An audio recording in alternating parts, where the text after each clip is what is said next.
Hello, everyone, and welcome to the Land Between Two Rivers. Here we are on a Thursday yet again, live on WebDM Twitch channel, where we are playing in this turning out to be sort of a kooky, weird sort of, we're a step away from murder hobo territory here. No. Couldn't, of course not my lovely and talented players. So before we get started, a quick recap a bit, then we'll introduce the players again. For anybody new, they'll tell you who their characters are, and then we'll go ahead and dive right in. Last time, the party fended off an attack by mysterious raiders riding around on flying chariots, teleporting across the battlefield and out of the hands of their captors. They were taking prisoners to a large pyramid across the river, just on the other side of the river from where Trade Town sits. And as the party sort of fended off some of the raiders from the southern gate of Trade Town and made their way into the city, picking through the rubble from the great sandstorm and wind that had blown through on the arrival of the pyramid, they noticed a curious chair or throne float out from the pyramid, surrounded by soldiers in tightly regimented ranks. And this figure descends from a misty ramp that leads into the pyramid and was about to make a grand speech or demands or something where we left off last time. But before we get to that, let's say hi to our players and catch up a bit and let them tell you who they're playing. Grant, why don't you lead us off this week? You know, Jim Davis, they say that all goblins are created equal, but you look at me and you look at the other goblins out there, and you can see that statement's not true. See, normally, if you go one-on-one with another goblin, you got a 50-50 chance of winning, but I'm a genetic freak, and I'm not normal, so you got, at best, 25% chance to beat me. Jim, that's your wrestling promo for the week. I'm excited to be here. I'm excited to continue to journey in the land between two rivers.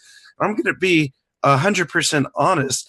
The tactical part of my brain is struggling to see how we can defeat this never-ending onslaught of enemies.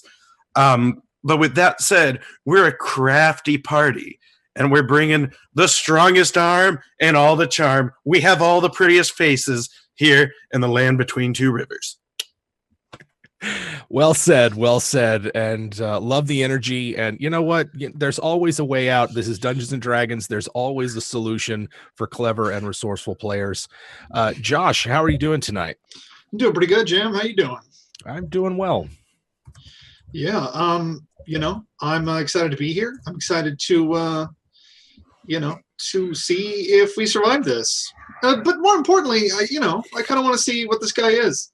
Maybe he's maybe he'll give wise counsel, or whatever it is. Maybe, maybe it will destroy us completely with mind lasers. Yeah. All of those things are potential outcomes. We'll let the dice fall where they may and see how it rolls. TK, how are you? I could be drunker, but I'm not. So there's that. Sure. No, very excited to destroy other bad guys today. I don't think that it counts as being a murder hobo if they attack you first. I'm just going to make my case right now. I agree with that. I'll take that. And I don't think that it counts if you're a lizard folk. So. Okay. So you got like double. I insurance. Do, and I think that Mur would agree with Icky on that. Sure.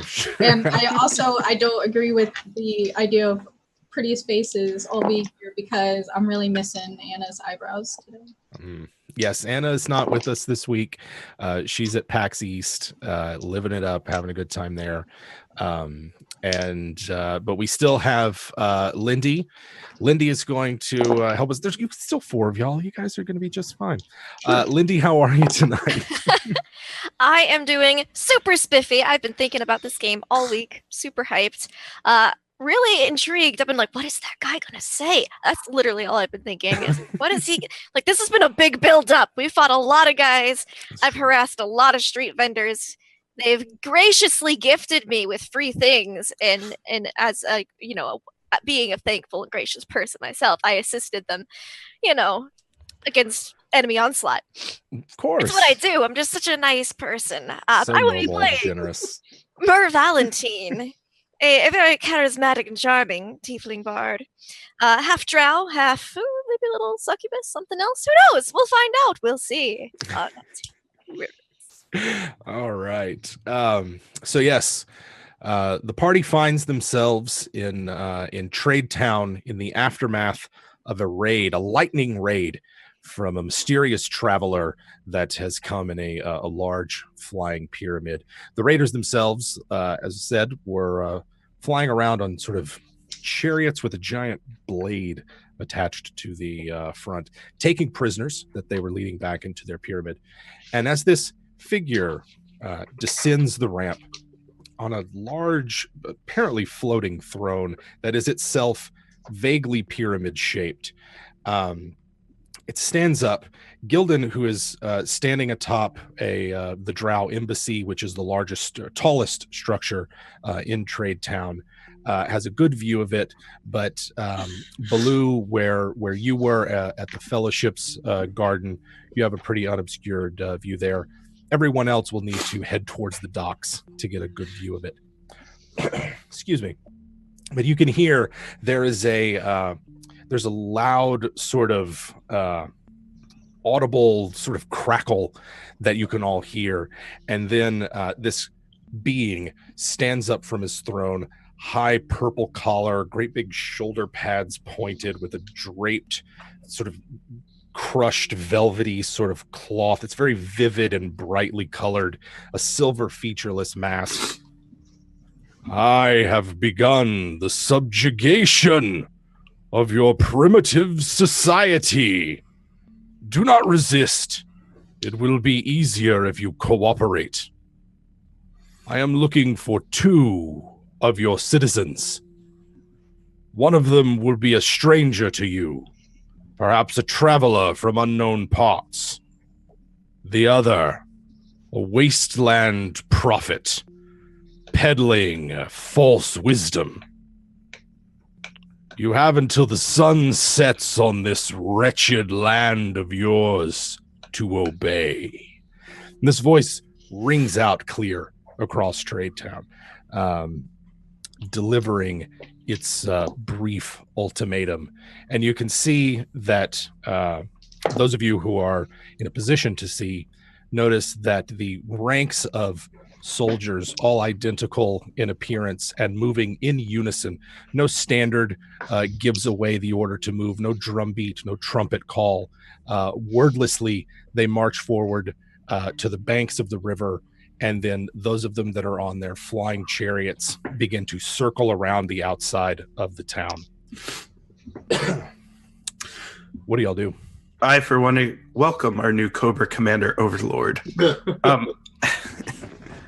No. Well, I was up at a high point trying to safely gather in everyone, singing the Gather In song, and pardon my pneumonia. I'm going to lay low as a goblin. They'll never take me alive. They might not. Yeah, does Gildan scamper down from the tower? Wow. Yeah, I guess that's my only option. I don't have like a cool grappling hook and I can't swing. Here's what we're going to do. Oh, I do. I'm going to, okay.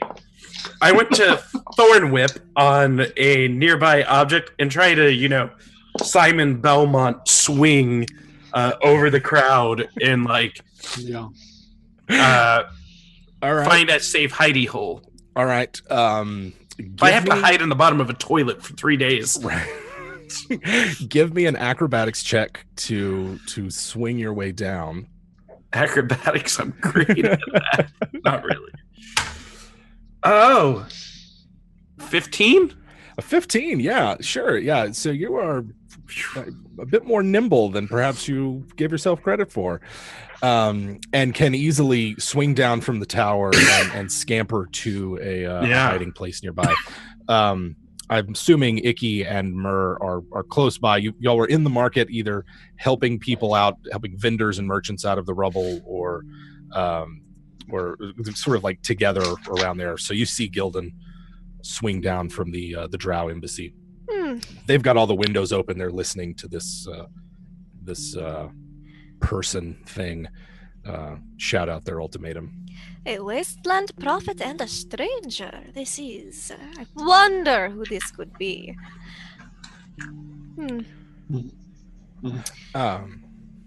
Myrrh receives a voice in the back of her head that she recognizes as Yazalin. Okay. When you have a moment, you should come talk. I know that you might be otherwise occupied, but if you can find some free time, I think we have something you would like to see. That's a bit long for a message spell. But. Okay, yeah. She'll respond then. Excellent. I will do so at my nearest convenience. How And about Icky? do I see Ellie anywhere? Ellie had gone with Baloo to Okay. the Fellowship Garden. I just wanted to make sure no one was dragging her out as I was like, as this was happening. No one's dragging her out. How about Icky? Ever since like Gildan had run up there to start talking about whatever the hell he talks about, she doesn't pay attention. She's kind of just taken her dentures out and been like going through and seeing if there's any broken teeth that need to be replaced and wondering if nails would do the job, basically. And then just checking the little metal pieces that she salvaged and like scraping them on rocks to see exactly how sharp they are, biting them a couple times. I think you might have buried the lead. Icky has dentures? Yeah. Oh yeah, Icky has dentures. Okay. Icky has so nobody would have noticed this being around her, except that like a couple of them kind of poke out weird. But Okay. yes, Icky does wear dentures that are made from different kills and trophies, because Gila monsters have very tiny teeth, and so like when she takes them out, she just looks like really gummy. Oh God. That's good to know. Good to know. She's just like popping. She's just like checking the dentures and stuff and pulling Raider out of them and stuff, clean them out, and then just pop them back in. That they make her look more approachable. Sure. Which isn't important to her. She just thinks they do. And dental hygiene is of the utmost importance in the wasteland, and so you got that covered. Well, she considers it like cleaning a weapon. So. Sure, that's great. I Otherwise didn't it know might that. be- That's awesome. So Icky is just like, I don't give a. She definitely heard the thing about the prophet in the wastelands thing, and she's like, huh, that sounds familiar. Doesn't care about the stranger thing. All of you are strange to her. But right. that prophet thing, she's like, oh, do I know anyone like that? No. Who could that be? Who could possibly be referring to? I think I once figured it out completely, and the Nikki's just like, huh. She's got like a 9. I mean, she's not really paying a lot of attention to the Tetsuo looking motherfucker up on the. Right. Can I give Icky inspiration for like that whole dentures thing? Because that's top notch. Yeah. Yeah. If I gotta give her the one I have, boom. But yeah, take it. Those dentures are beautiful. That's great. Okay, so y'all were in the marketplace doing that. Baloo, you had just wrapped up. There's maybe like 5 minutes passed between when y'all drove out the last of the raiders. Orduk was there, helping lead the defense. Some of the the neophytes that are there with him are wounded or worse, mortally wounded in the attack that they're tending to. And then, of course, as soon as they see Ellie, roughed up as she was, they usher her over to where the rest of the wounded are and start tending to her. So you're kind of not quite by yourself, but you had a clear view of everything that happened along the shores of the river. If Ellie looks like she's okay, I don't know if he would make the comparison, that, Ellie must be, the stranger. He might, but still, she's well taken care of. He trusts the members of the Fellowship. I mean, it's market day in Trade Town. There are a lot of strangers in town. Exactly. Right. But the Desert Prophet, that's one of his friends. Blue, who still has a flaming sword and still is a hairless gorilla, begins bounding through town towards where he thinks he last saw Gildan. I wonder if he saw Gildan on the tower. Probably not. He was. Go ahead and make me a perception check, okay. And we'll see. We'll call the DC 14. He may have heard me. I was using thaumaturgy to make my voice 3 times as loud. That's true. You did hear the singing, the song, the hymn of bringing in him, all safely gathered in. Yes, all safely gathered in. You did hear that hymn, which of course Baloo recognizes. And so that's about all you know where Gildan would be. Okay. So you're otherwise loping through the city, looking for your friends. The last place you saw him was in the marketplace. Head that way. Okay. Eventually Baloo shows up. Gildan, you're hiding, yes? Okay. At some point, you see Dodvi and the rest of the Orcish and Hobgoblin defenders, sort of the posse that she had formed around her, are making a sweep through the marketplace, making sure that everyone is actually, out of the rubble. Is there any way that they can defend themselves? It is, by the way, early afternoonish. There's still some time before the sun will set this evening. The soldiers have not made any move beyond establishing a kind of perimeter around the town. Okay.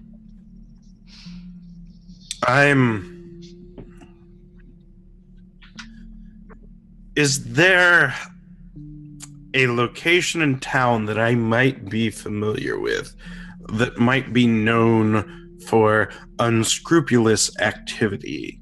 Maybe they've been to the other side of the law.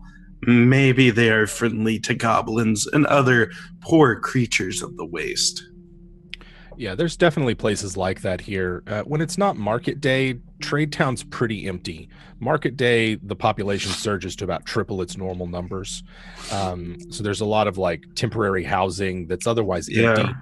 And in those places, there are what criminal element that Trade Town has meets there. The Goblinoid Enclave, which kind of in the central portion of the city, is kind of a hotbed for that. They'll sell me out for a meal. There's possible that you have enemies there who would sell you out. Yes. This is kind of if I was to give a hierarchy, if there is a recreational drug use tent, hallucinogenic toads, things of that nature, certainly they might be willing to hide me. That makes sense. And from there, if there is, say, a place that cares for the sick, they might be willing to take me in. I'm but a wee little goblin. And then from there, if there is any house of ill fame, I've got coin. I'm willing to pay. I'm willing to grease a few palms. There is that there's a tiefling by the name of Barnabas who trades in desert lotus and other forms of hallucinogenics. That he's someone you could trust. The Fellowship is basically the only game in town where it comes to hospitality, that kind of thing. Got it. I'm going to seek out this Barnabas and see if he's got a bag I can hide in for the next lifetime. All right. Blue is frantically looking for Gildan. Okay. Can I find him? I am trying to remain unseen. Yeah, well, I'm trying to find you. Let me have a stealth check from Gildan, and then anybody who's looking for him can make perception against that. My stealth is 20.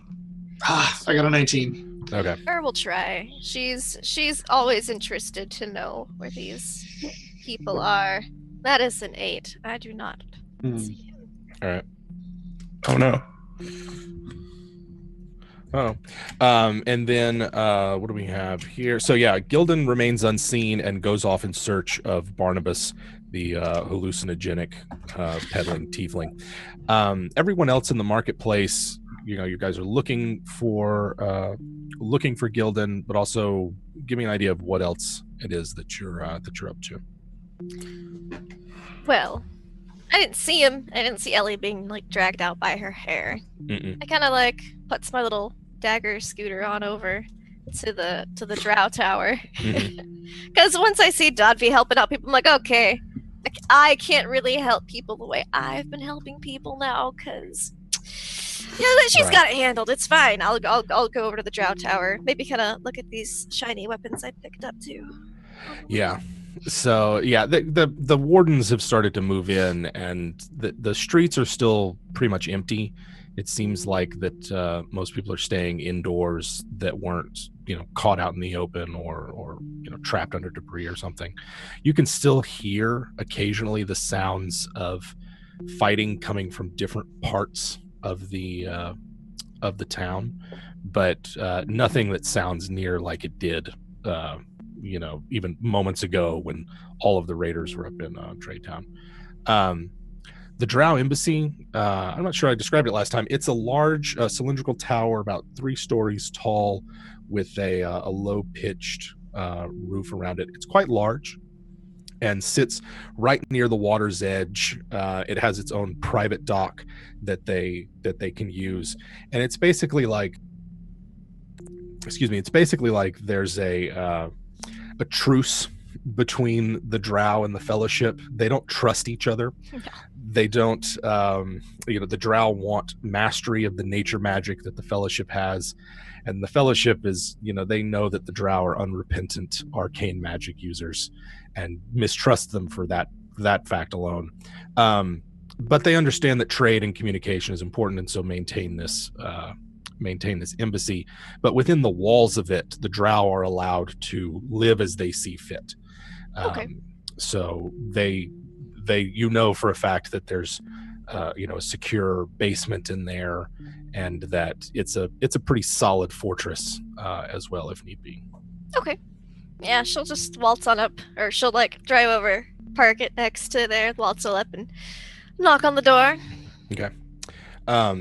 There's a brief shuffle on the other side, and you can hear a large bolt being lifted, or beam of some kind lifted from the door, and opening up. It's dark inside, just low lights that illuminate the place. Most of the windows on the bottom floor have been covered and sort of shuttered, and so that the captain of the guard here, a drow man named Kelral, has answered the door and is allowing you entry. He's pretty silent. He's kind of like the silent type. He just nods at you. I'll just boop him as I walk by. It's so good to see you. It's always such a warm greeting when I come by.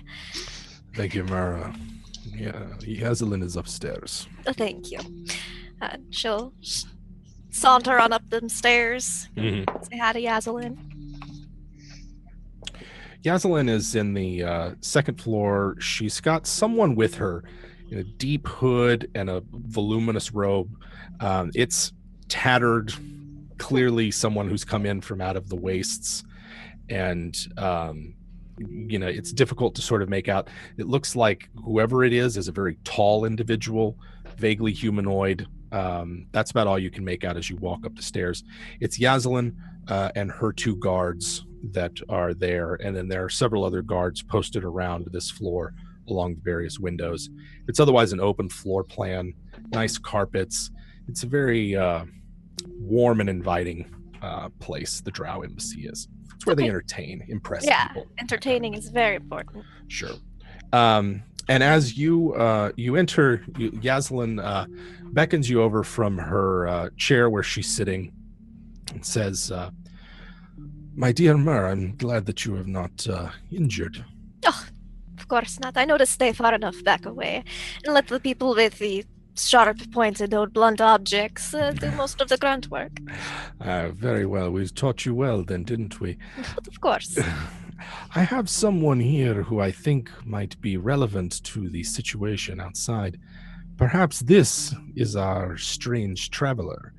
And the hooded figure sort of turns towards Myrrh and lowers the hood, and you can see that they are wrapped in numerous bandages. You can just barely see their eyes, which are very sunken, the skin's kind of drawn taut around them. They're otherwise bandaged up and wrapped in layers of sort of wasteland rags and the like. But before we can resolve that, let's see what everybody else is up to. Icky, you were cleaning your dentures, observing perhaps Baloo and Myrrh in the market, and Dodby.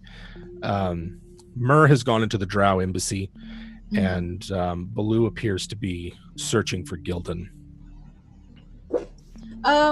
Yeah, Icky doesn't think that whatever Myrrh does is any of her business, so she's just like, that's already out of her mind. But she will, like, kind of, like, look at Baloo like this 7 foot tall bugbear and, like, watch him kind of, like, turn up, like, pick up barrels and look under them and stuff. And like, there's something like the dimmest of candles kind of like sparks in her brain, and she's like, he's probably hungry. But I would like to wonder, like, Icky's definitely been here several times, so she has a good idea of the layout and stuff, and like the best hiding places, and where she doesn't want to get like trapped in an alleyway by these raiders or anything. Like she would have a good idea of where something small and prey-like might go to hide among their own kind. Gotcha. So, yeah, I figure if Baloo's still in the marketplace, she might like sidle up to him and like pinch him on the arm really hard, because she heard somewhere that like most soft-skinned creatures like physical contact when they're being spoken to. Okay. And she'll just kind of like dig her little talon in. You, where is that one?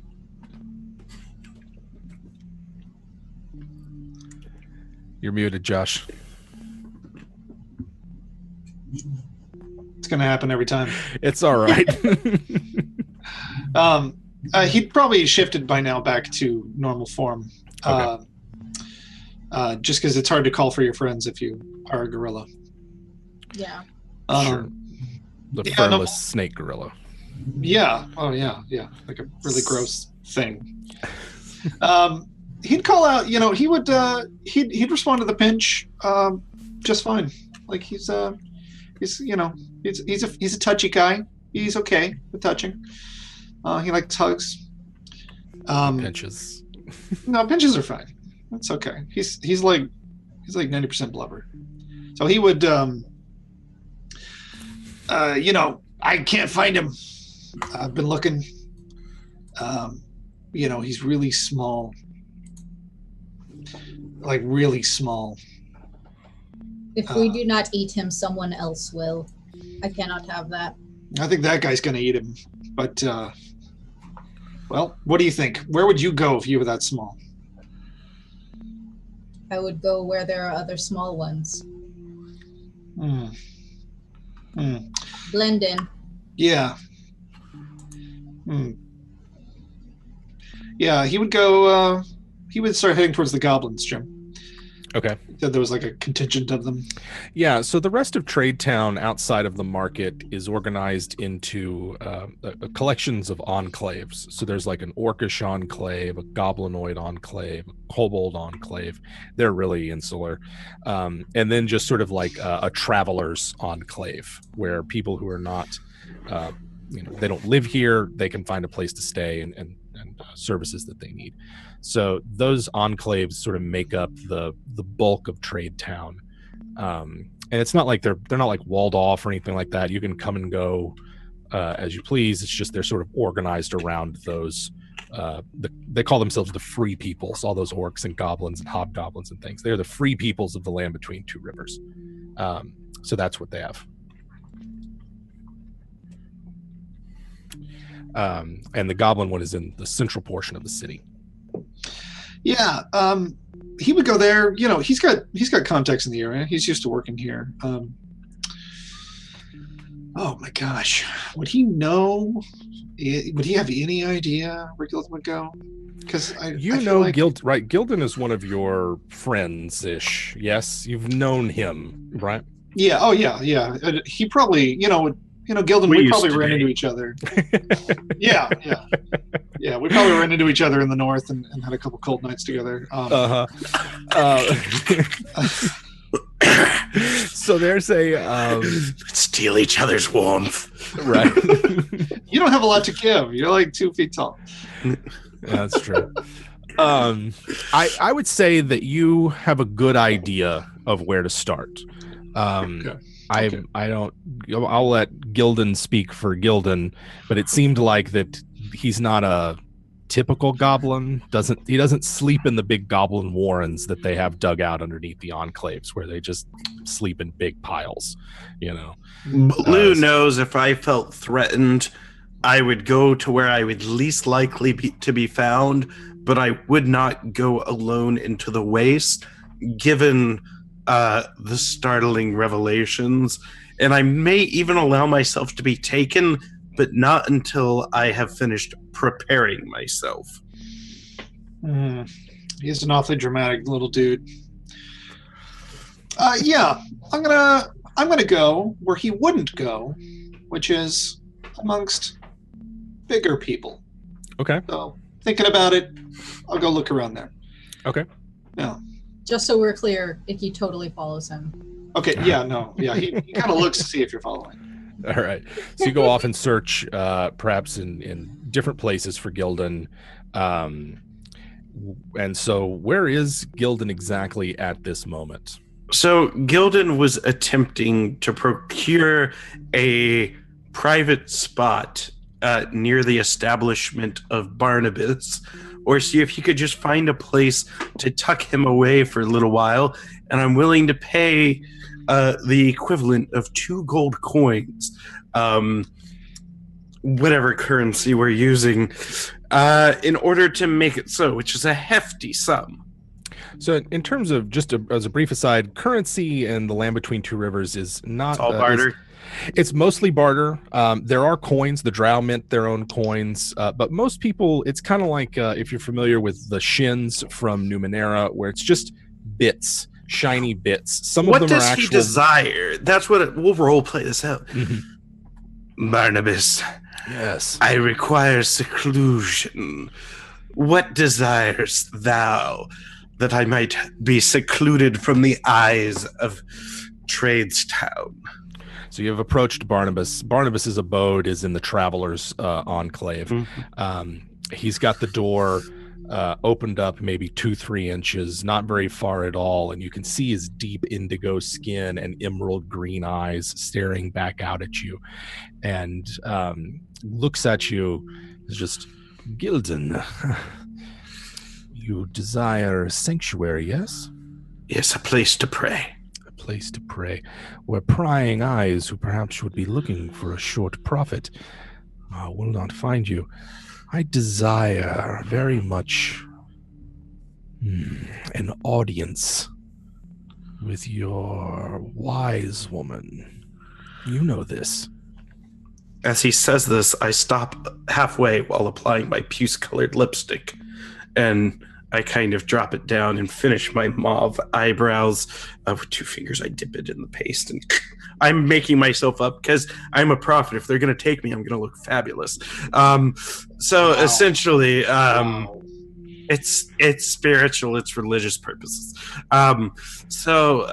Essentially, I kind of stop halfway and go, a hefty sum, but I will make it so. For she has spoken your name. You are known to her, and she very much would be willing to accept you. But go humbly, my friend. Now, where is your secluded place for me? He opens the door halfway and steps aside as you come in. And inside, you see that there are 2 other figures. You recognize Enoch from that Baloo was interacting with earlier in the market, and a fellow goblin woman named, I'm going to butcher my own NPC name, Glossia.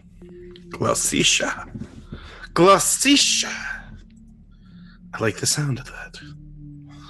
And then I've put that in the chat. So we've got the 3 of them are seated around a low table on sort of overstuffed pillows. There's lots of carpets along the floor, and Barnabas sits himself down and gestures to an empty seat at the table. It looks like that they've got the shutters drawn, the curtains drawn. It's very dark in here. Sanctuary we can hide you as best we can, and there's a cellar if someone comes looking for you. This is Enoch speaking. Good. I'm going to this ought to be interesting. I'm going to ask Glossia if she would like to play a little game. What game was this you're thinking of, Gildan? This game is called Who Wears It Best. It's Deception. Where I wear your clothes and you wear my clothes, and we see who wears it best. What happens when I end up in that black pyramid flayed alive, Gildan?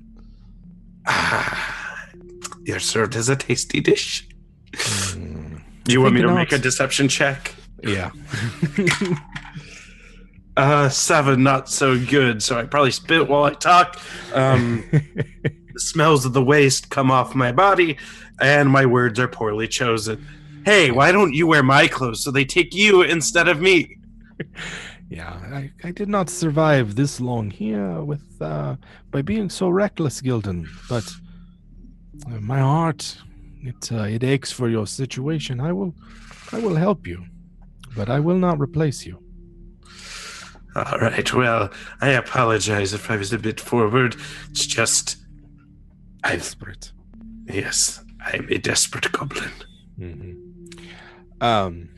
The 3 of them seem to have been in the middle of a discussion when you interrupted. And Barnabas, from where he's seated, you're in quite the pickle, Gildan. I am the pickle. I can see. Before you disappear on us, I would have you make good on your word to introduce me to your patron, to your source of wisdom. Until then, we must figure out how we will get ourselves out of this predicament. I do not think they will stop at just the 2 of you.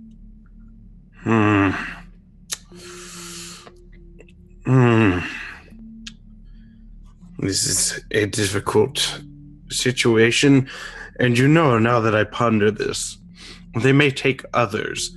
They may cause harm to these individuals prior to taking me. Do you think it would be best if I give myself up for the good of Trade Town? You always surprise me, Gildan. Perhaps if this thing only really truly wants the 2 of you, then maybe it would leave the rest of us alone. But you might never come back. Who knows? Yeah. Every day of my life, I risk never coming back.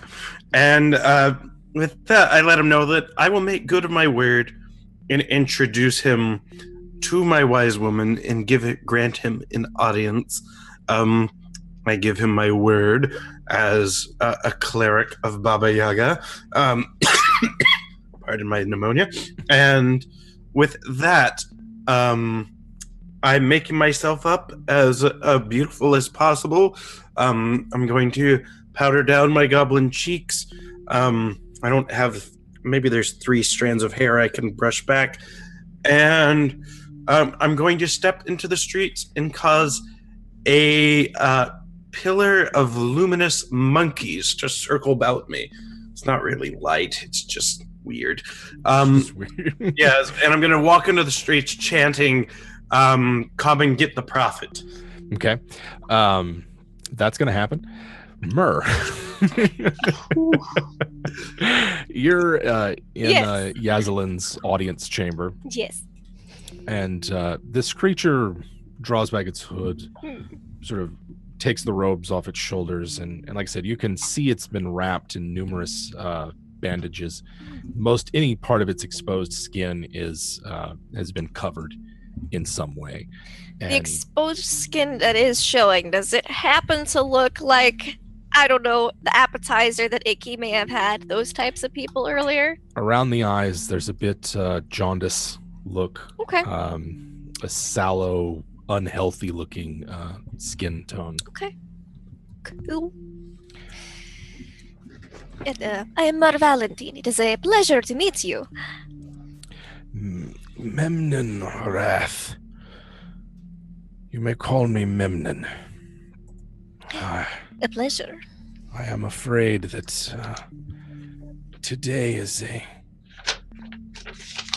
inauspicious day for your town. At that, you can see Yazelin sort of, I don't know, she takes note of what he just said. Mm-hmm. But he continues, I thought I could seek refuge here, but it seems as though I've been followed. So it would seem, indeed. Why were you trying to get away?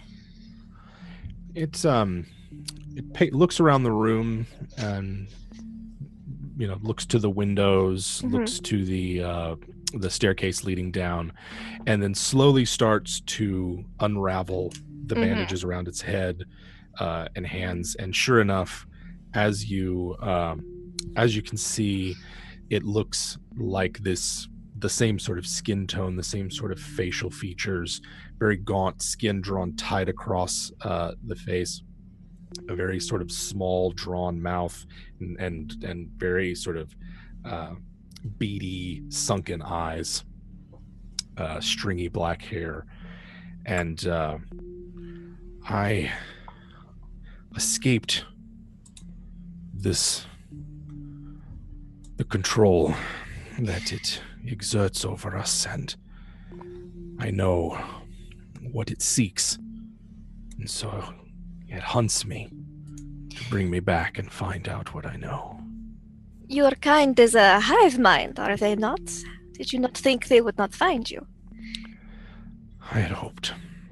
I took precautions, but still somehow something I didn't cover, some track. But yes, you're right. We are a hive mind. Interesting. If you do not mind my prying, what exactly? I've never really seen creatures like yours before. Today, does your kind have a name?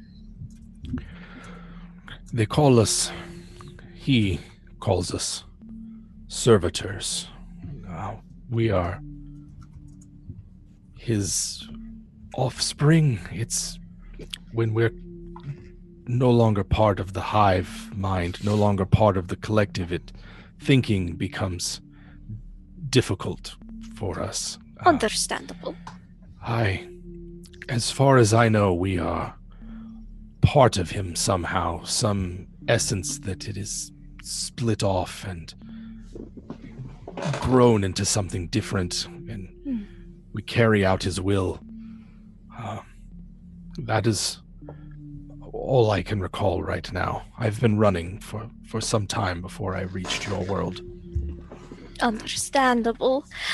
Now, you say you know his will, his desires, his what he wants, his goals, if you will. Would he be satisfied with just you and this wasteland prophet, whoever that is? Or is it even worth it? Would he just be asking for more? Would he... I've seen him collecting people, others, not very picky. What is his motive?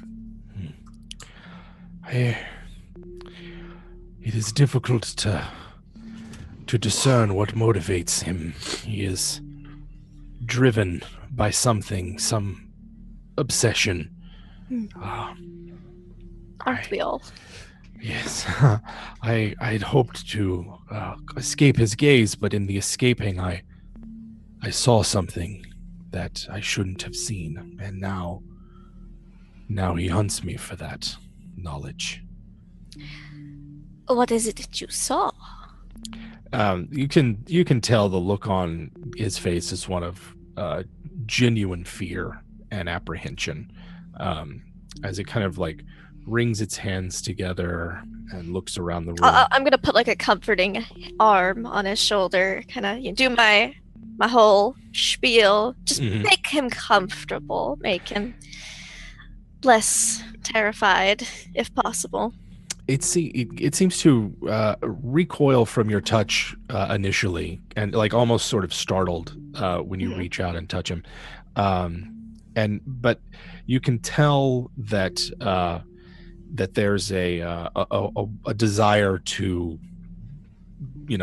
accept your comfort. It's just sort of he seems supremely paranoid and on edge, is the vibe that you get. I had hoped to find some solace and safety here for longer than I had it. He gestures towards Yaslin. She took me in earlier today. Fortunate for that. She is a very kind and benevolent lady. Yaslin, nods in your general direction, smiles at you. I think our traveler here is in need of a bit of discretion and subterfuge if he is to escape, or... Oh, but of course. I was just thinking the same thing. I believe we might have to escort this prophet out as well. If this person in this pyramid is willing to go through all sorts of lengths to keep certain information secret, well, then wouldn't that be information worth having? Very true. I feel that this, whoever this is not going to leave us alone, and we should be prepared to fight back. Agreed.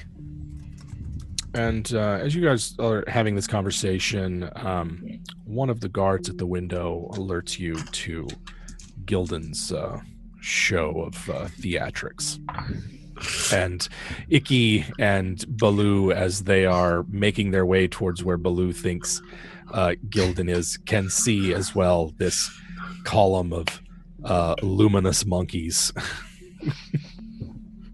that Gildan has summoned. Yaslin, would you excuse me for but a few minutes? I'll be back. And... Happy birthday, Emma, by the way. Watching? Yes. I think she's watching. She's just gonna sigh, massage her temples a little as she very quickly exits the tower. She's just gonna use thaumaturgy to open the door when she's inside, and then have Kelrol close it behind her. And she'll be like, Gildan. I'm singing the song of the desert turkey. And as I stop, eyes catch her eyes. You all kind of find each other around the same time. Yeah. Yeah, oh yeah. Hard to miss him. Right.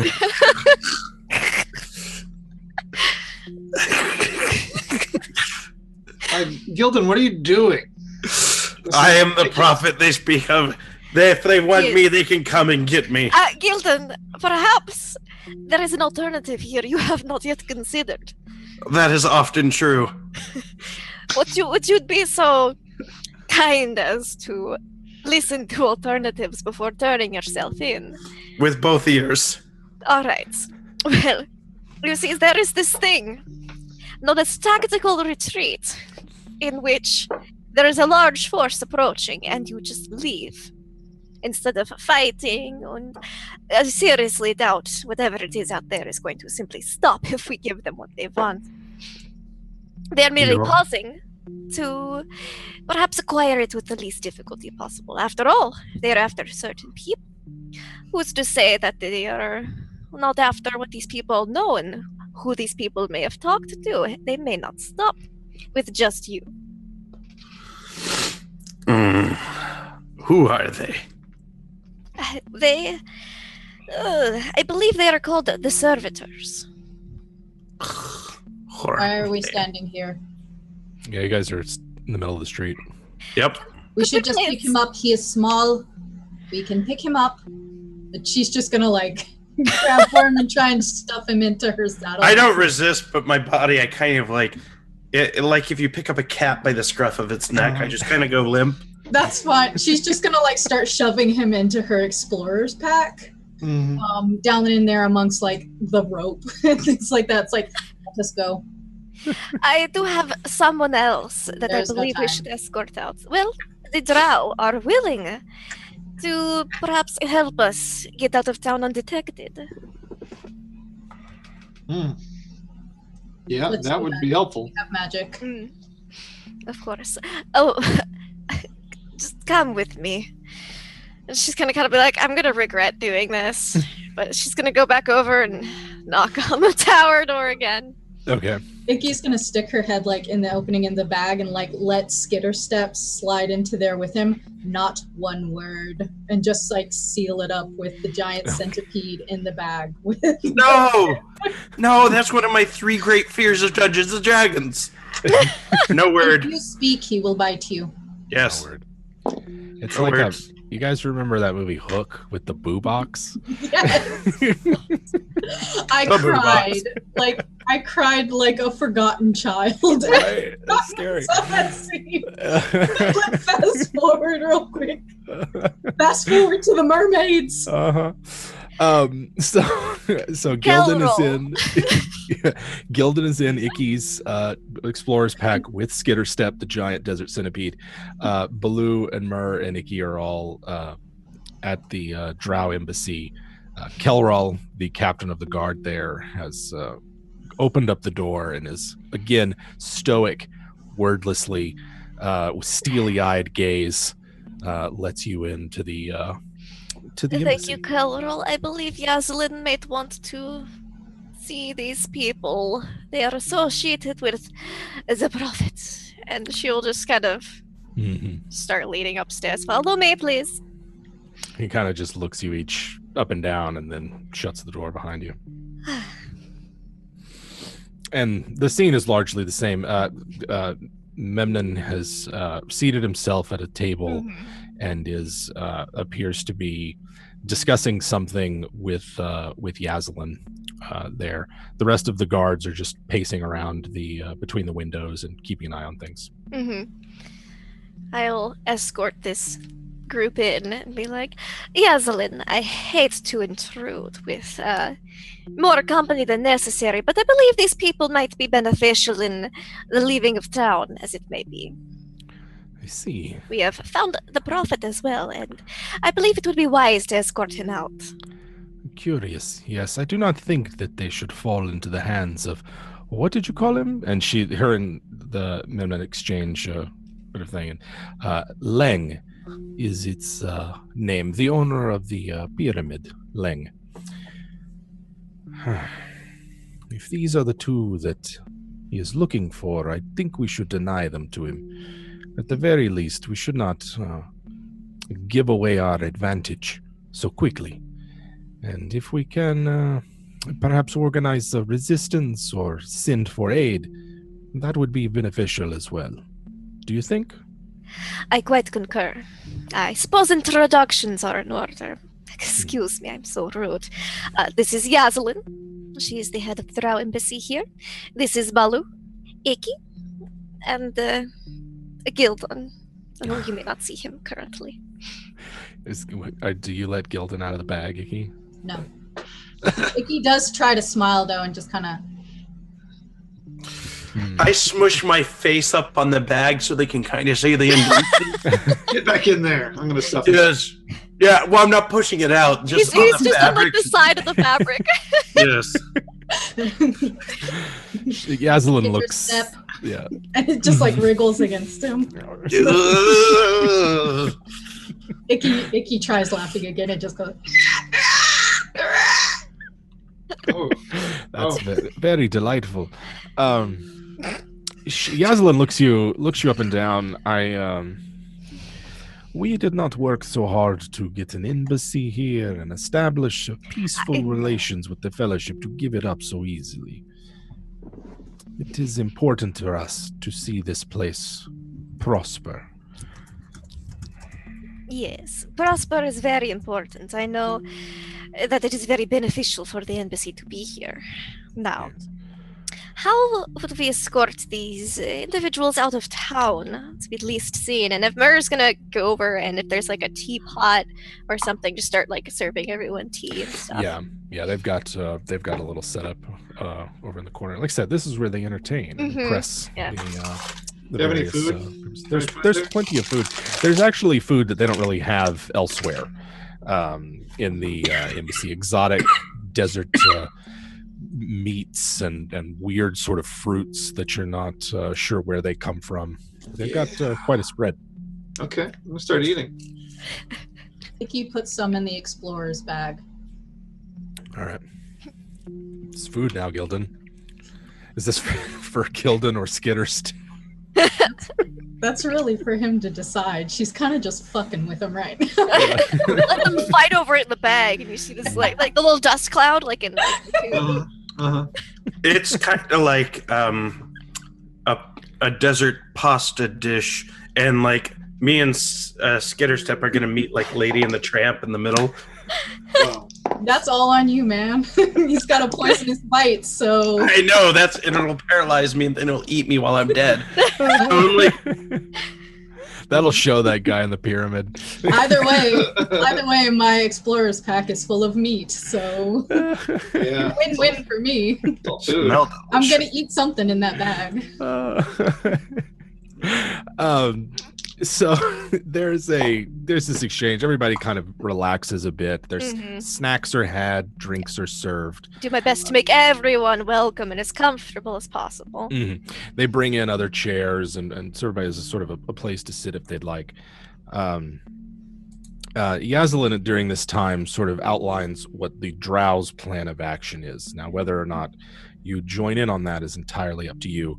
But she, while Mur is serving tea and everyone else is getting snacks, they plan on staying here until nightfall, and then they will send out messengers under the cover of darkness to go on up the river, take the fork that leads up the horn, and make it to the Drow outpost, which is 3 days away by river travel. So that's their plan.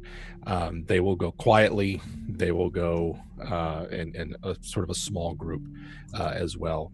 So, but they also sort of feel like that they're willing to stand alongside any other defenders of the city if it comes to that. It's sort of the broad outline of what they're thinking. Okay. Mur will chip in with any, because she knows Traytown fairly well, so she'll chip in with any like defensive ideas that she could contribute. Ideas to maybe pass along to certain members of the Wardens to try to conjoin their forces most efficiently, that kind of thing. Yeah, at some point, the two of you, both Baloo and Myrrh, are in there. The embassy is like right outside where the market is, and you can hear Dodvi is organizing a type of resistance. They're fortifying the place, getting all the debris up and out of the way, and then like putting it as a barrier along the waterfront there. That looks like what the wardens are up to at this point. So in terms of what everybody's up to and what y'all's plan of action is right now, give me an idea of what y'all are thinking. Well, if Icky hears that they're going to be doing scout stuff out by the rivers and stuff, since she's probably been out there, she'll have some pointers to begrudgingly put out there for them. Be like, no, not south. Don't go this way. The river always runs high this season. Are you an idiot? Yeah, there's a few. They're not, they're not experienced with the wasteland. They're used to living in just fine. She'll also like loosen the pack, so Gildan's free to crawl out after about half an hour if he so chooses. Okay. In the pack. The little papoose. Yes. I've pulled out a small desert pipe, which was like a woodwind instrument, and I'm playing a soothing desert tune to the Poisonous Centipede. And I'm trying to befriend it, because animals are like people. You can make friends with them. And essentially, I'm trying to build a rapport that you and I are friends, and we're not so different. She will eat both of us one day. Yeah, Skitterstep probably likes it, and he'll probably try and crawl up the pipe because he thinks of it as like a tiny little burrow, and now it's warm in there. So. Oh no! What? He thought you were friends. I know, and I'm bringing him closer. As long as he senses I will do him no harm, insects are good with that sort of thing. I've studied, and in studying I've learned that the centipedes of the desert can be friends with goblin kind. So I'm going to recline and let all my muscles relax. And wow. You just feel the antennas kind of tickle the tips of your lips.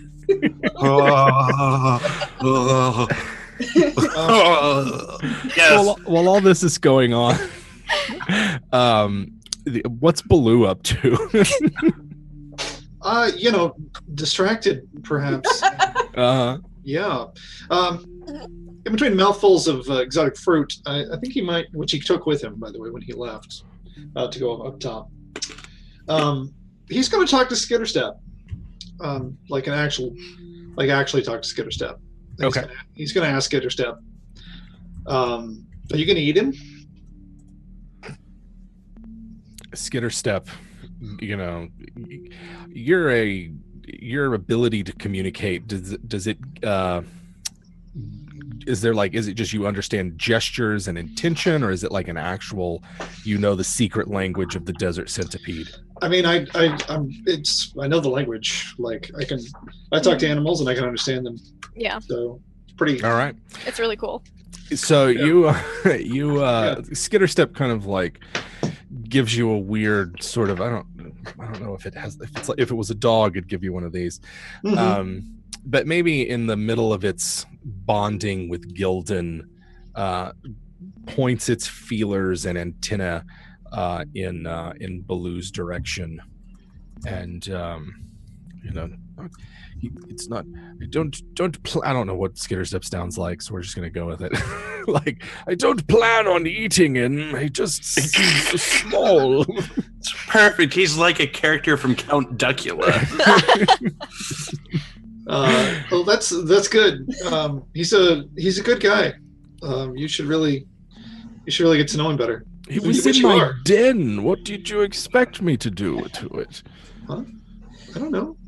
Icky seems like she eats a lot of people. I thought maybe you would too.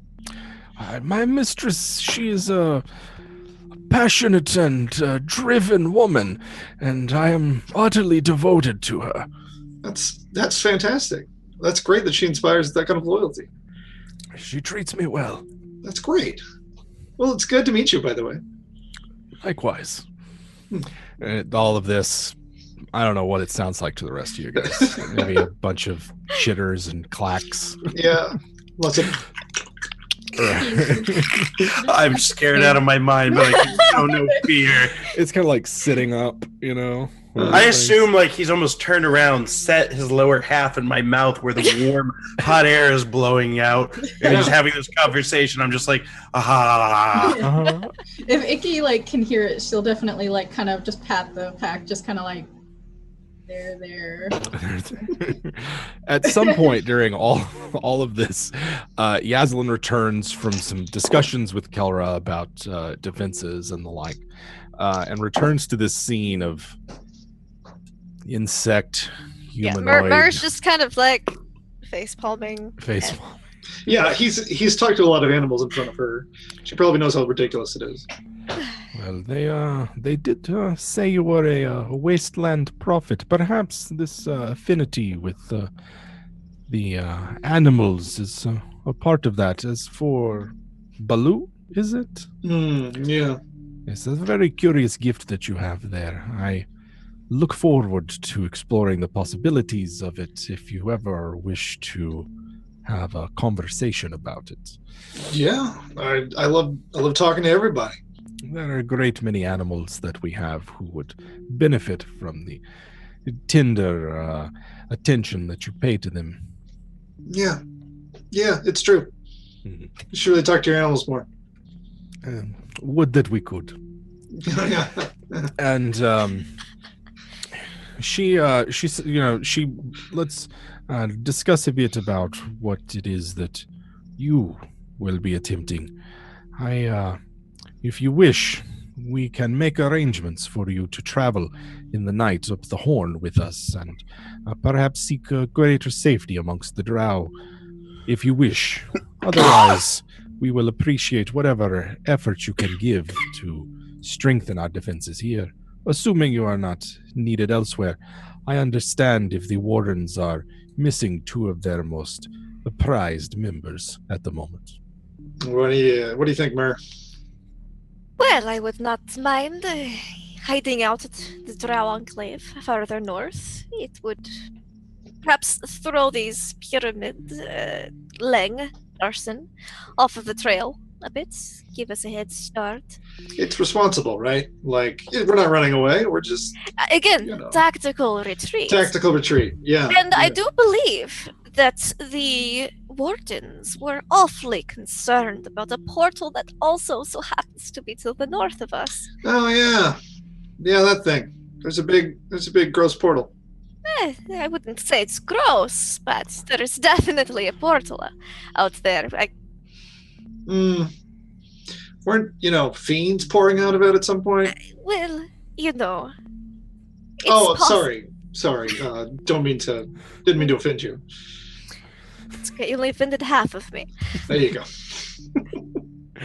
But yes, there were fiend sightings a few days ago, but the Wardens sent some people out to check on that. They just haven't been seen since. It's just fine. That does not mean they were eaten by fiends. Perhaps they had a picnic. It's entirely possible. They're not all, attack on sight malevolent. No, not all of them. Most of them, but not all of them. So, Yaslin is doing several things at once and sort of returning to the conversation as it progresses. It should be several more hours before nightfall. I suggest if you need it to get what rest you can, we will continue to make preparations here, but we move as soon as darkness descends so that we can escape as quickly as possible. We do not want to be here if we have not, what did he say, obeyed him? Mm-hmm. We do not wish that. do not. That would be very bad. Mur is gonna like open the door to the Enclave, have a letter written to probably Dodvi, explaining like, hey, so what was his name? The like head guy at the head priest Orduk, yes. Yes. Like, Orduk really was wanting us to check out this portal to the north, and so Baloo and I've decided to take Baloo off your hands for a while and go investigate. We'll be back into town at a later date. All right, this is the letter that you're sending. That you're sending her. Okay. Basically, like, look, I'm doing you a favor here. Right. There is a. I'll also probably let. I'm so bad with names right now. Yazlin. That's right. Know about the little dagger vehicle that I have obtained. Oh yeah, right. Because you'd sort of driven it right by there. Yeah, there's a.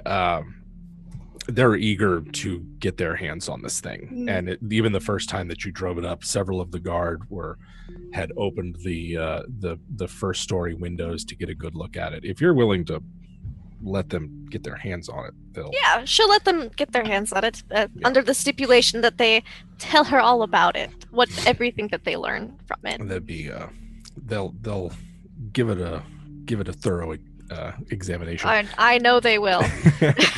As Mur is, she's open. Kelra has opened up the door. You've passed this letter off to be delivered to Dodvi. You can see that there are a trio of orcs that are coming sort of out of the orc enclave. They're walking across the marketplace, and they have one of the other servitors between the two of them. They've stripped off its helmet. It doesn't appear to have any weapons or anything, and it appears maybe unconscious because it's limp, sort of lying between the two of them, as two of them drag it off, and then one of them kind of covers where they've come from. Looks like they're heading towards the Garden of the Fellowship. I inform Baloo and Gildan. Okay. Yeah.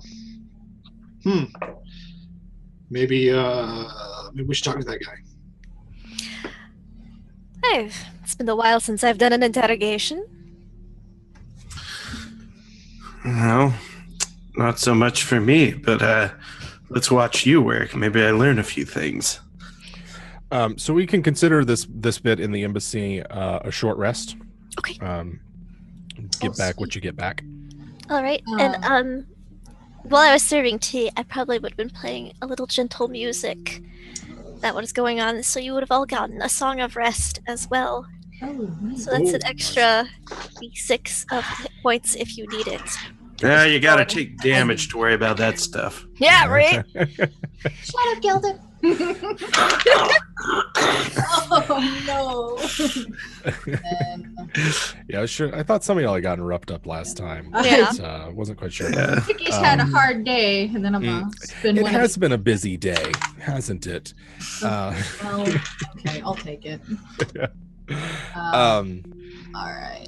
Those of you proficient in survival estimate that it's probably 3 hours to sundown. Okay. I think that might be everybody here, maybe. Is everybody proficient? I think so. Mm-hmm. Okay. I don't think I am, actually. Not bad. I don't need survival. I convince I other am. people to survive for me. Yeah. It's true.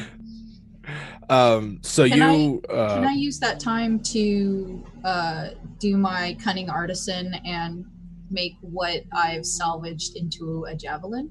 Oh yeah, you've got time to do that. Thank you. There is so you're over there making weapons out of the bones and skin and bits from the enemies that you've dispatched. Would you like me to just do the one javelin, or? I think you could probably make. It seems like a javelin's pretty easy to make, relatively speaking. I think you probably D4 plus 1. An hour. Oh. Yeah, like D4 plus 1. I like a good random roll. Okay. D4 plus 1. Thank you. Maybe you just got on a roll. Fuller. Nice. You were really on a roll there for a while. Skitter Step was pretty occupied, so right. Got to all that beautiful music. It was a truly touching moment between Gildan and Skitter Step. So Myrrh has come back. You've delivered this information that prisoner has been caught by the orcs. What's your plan now? Maybe Murr and I should go play good cop with this guy. Yes, of course. You know. A good cop. You know. Baloo makes such a good cop. He does, doesn't he? He's such a gentle, permissive cop. I really don't mind crime at all. Really, the best kind of police. Yeah. I help everybody. Right. The light of the visible sun, at least, is just now beginning to touch the horizon, and the first rays of twilight and dusk have begun to settle across the land as you make your way to the Fellowship's garden, where this orc trio was headed. Any special precautions y'all take along the way? Anything? How do you just go straight there? How do you get there? It's not that far. Probably just either throw Gildan in Iggy's bag again, or at least cloak him up. How much does Gildan weigh? Gildan weighs 30 pounds. Oh, yeah. Yeah, Icky totally just like slings that over her back and is like tightens it on up, leaves Skitter Step in there. And then since it's only 30 pounds, she's gonna like keep 2 javelins in her hand and kind of just like stalk, because she knows they're being hunted, and right. As uncomfortable as it is, she also doesn't want to die. So yeah, you can see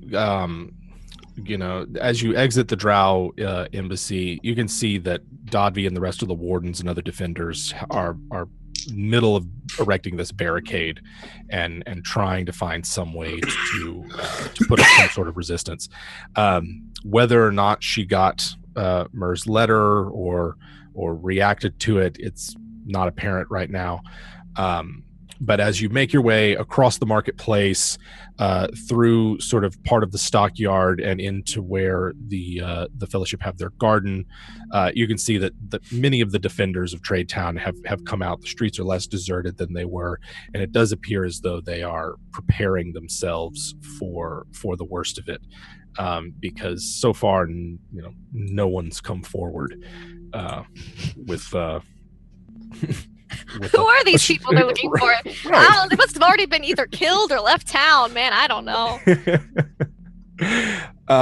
And so you approach the Garden of the Fellowship, and you see that they are largely engaged in the same sort of thing. It looks like they're growing the grass and trees and everything into kind of a barricade. That seems what Orduk and the rest of the neophytes are doing, those that aren't tending to the wounded there. Orduk. Yes. I may have seen that you might have a prisoner of the people that are outside. Was wondering if I might have a minute alone with him. He looks at Myrrh and Myrrh's companions. I'm guessing he hasn't talked. He's not been very talkative. Not very talkative.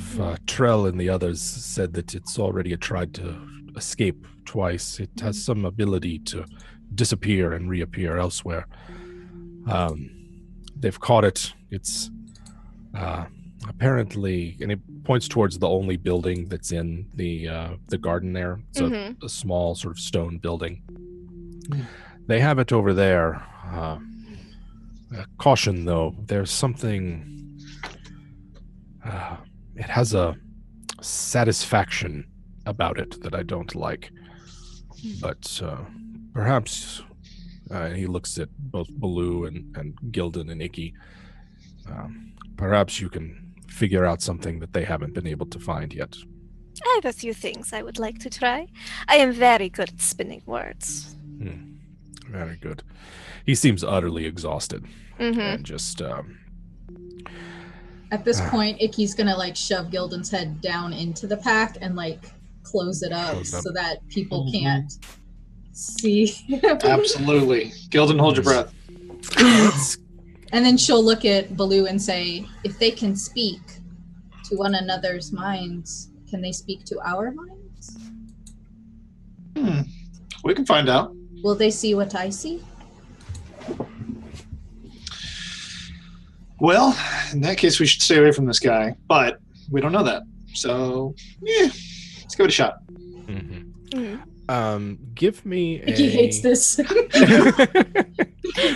like, no! You don't have to enter, Icky. It's fine. You did a good job interrogating the one earlier. I believe we should try a different method for this one. I am not hungry anyway. Good call. I think I want Gildan to make me a stealth check just to see how good this bag holds you without giving it away. Gildan rolled a 23. All right. So there's just nothing in this bag. There's I'm limp. I'm part of the bag now. I'm part of the bag. Boom. You've sewn yourself into the lining. He and Skitterstuff are like best friends now, so they're just like sitting in there eating lunch. Like, this is actually like, he's taking a nap. Yeah, he's just so relaxed. All right, this building that the orcs were in is, like I said, a low stone building. It's it really is just there to kind of offer a place of refuge from the heat and harsh environment for those that tend the garden. And for the most part, it's also sort of a storage area. The room that they have the prisoner in is cramped, small, perhaps 8 by 10, and they have it seated on a chair, an orc on either side holding its arms. They don't have any rope or anything to tie it up with. And then there's Trell, one of the younger orcs of Trade Town, who's just like, you can tell that they've worked this prisoner over. It's bruised and bloodied. Trell's knuckles are bruised and scraped up. And the three of them look supremely frustrated and out of patience with this thing. As you enter, Trell turns back at you and notices both Myrrh and Baloo. Yeah, I see. They're gonna bring in some real experts to get some information out of this thing. He just like. It's all right. Wink. Yeah, it's all right. We're gonna take a shot. You go rest for a bit. You sure? Yeah. This thing's escaped twice. Don't let it out of your sight for a second. Yeah. No, we've got this. Don't worry. All right. He nods to his cronies, and they drop the limp form of this. It's conscious. You can see its head sort of lolling back and forth, but its eyes focus on you. Okay. And it looks exactly like Memnon, exactly like the one that you took the helmet off of in the tall grass south of town, and exactly like the ones that you fought at the South Gate. Like, it's the same individual sitting in front of you. Okay. Myrrh's going to gesture for Baloo to go at him first. She's just gonna kind of cross her arms and lean back, against the wall, keeping a very close eye on him. Yeah. First thing Baloo's gonna do is he's gonna kneel down. In fact, he might even like full on Indian style sit, which might put him at eye level. All right. And he's gonna go through every language that he knows, trying to talk to this thing. Okay. He's gonna ask it how it's doing in common. Just gonna ask it how it's doing in Goblin, Druidic, and Sylvan, and Orc. And he's gonna talk to it in an animal. He's gonna see if maybe he'll try bee. He'll try desert flying insect specifically. Okay. Yeah. This thing smiles back at you with its filed teeth and just like its lipless smile that it gives to you, and it's just nasa let it mute and spits blood in your general direction. That's not common, infernal, or elven, is it? Give me. This is a tough one. If you're proficient in history, you can use that. Otherwise, just make me an intelligence check. I'm not proficient in history. Okay. Tieflings don't. Jim, am I able to hear any of this, or am I too bagged? No, you can hear this. You wanted an intelligence check? Is this a language I might know? I'm proficient in history, and I know several languages that are unknown to most. Okay. Yeah, I got Gildan. a 19. 19. Okay. Oh. Gildan can make me a check as well. Myr thinks she recognizes it. It's Come on, die. Ugh, stay on the table. Yeah, I got a 17. okay. So Gildan has heard one of these things speak before, right? And Myr's sitting there talking to it or listening to it as Baloo talks to it. And it bears a striking resemblance, now that you get a good ear for it, to an ancient form of common. Like, I don't know if you've ever tried to read like Old English or something like It's that. hard. And you're just like, I recognize some of these words and maybe can piece it together. It has that quality to it. Okay. Baloo's going to cast Goodberry and start slowly feeding him all of the good berries. This thing, the servitor. Yeah. Okay. Yeah. Because he's just supposed to give you like a full meal's worth. And so I'm just going to like gourd him. Stuff. Or, Okay. just like real slowly, just pushing him through his little teeth. And if he bites me, I'll just pat him. Yeah, it resists. It's not gonna. You get near it and it snaps at you with its teeth. Gotta aim like the berries. Right. Yeah, I mean, he also will consequently get back 8 hit points. Right. Yeah. But you're trying to make it uncomfortable and sluggish by Uncomfortably overfeeding. full. Yes, that's exactly what I'm doing. Ooh. Because when I'm sitting around just chilling, in fact, you might even say this, when I'm just sitting around by the river, watching the waves go by, patting a squirrel, just eating a berry, it just feels really good, and I just want to talk to somebody. It tries to curse at you or something, and it's in the language that it speaks. But it's not going anywhere. Have y'all tied it up? Are you trying Myr would to? have tied it up. Okay. It's got berry juice all around its lipless mouth, staining its pointed teeth. Can we, since we recognize it's Old Common, are we able to kind of piece a generic meaning maybe?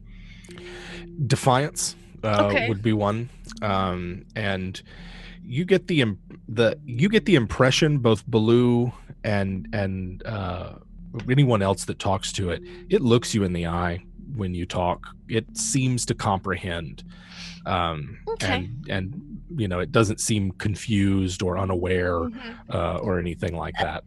Baloo, could you give me just 1 minute alone with him? Yeah, sure. Go ahead. Thank you. All's well. And as soon as Baloo leaves the room, I'm sure there's probably people peering into the windows, but she's gonna kick his chair back so that it slides up against the wall, slam her head up right above its face, and then gently trail her hand down the side of his face and use her words of terror. She's going to be like, now, I realize you can understand everything we are saying. You're trying this whole defiant thing, but it's not going to work well for you. We have a vague idea of what Lang has planned, but I need you to tell me every single thing you know and just kind of boop him on the nose. Or you and every other servitor will suffer greatly for this.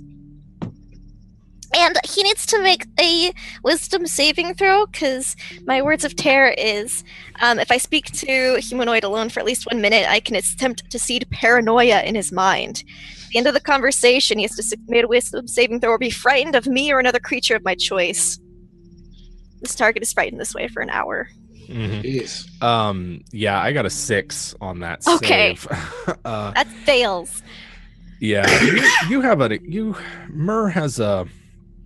You know that they're a hive mind, sort of a psychically resonant people, and you twist, using your subtle magic as you twist it into your words, are able to,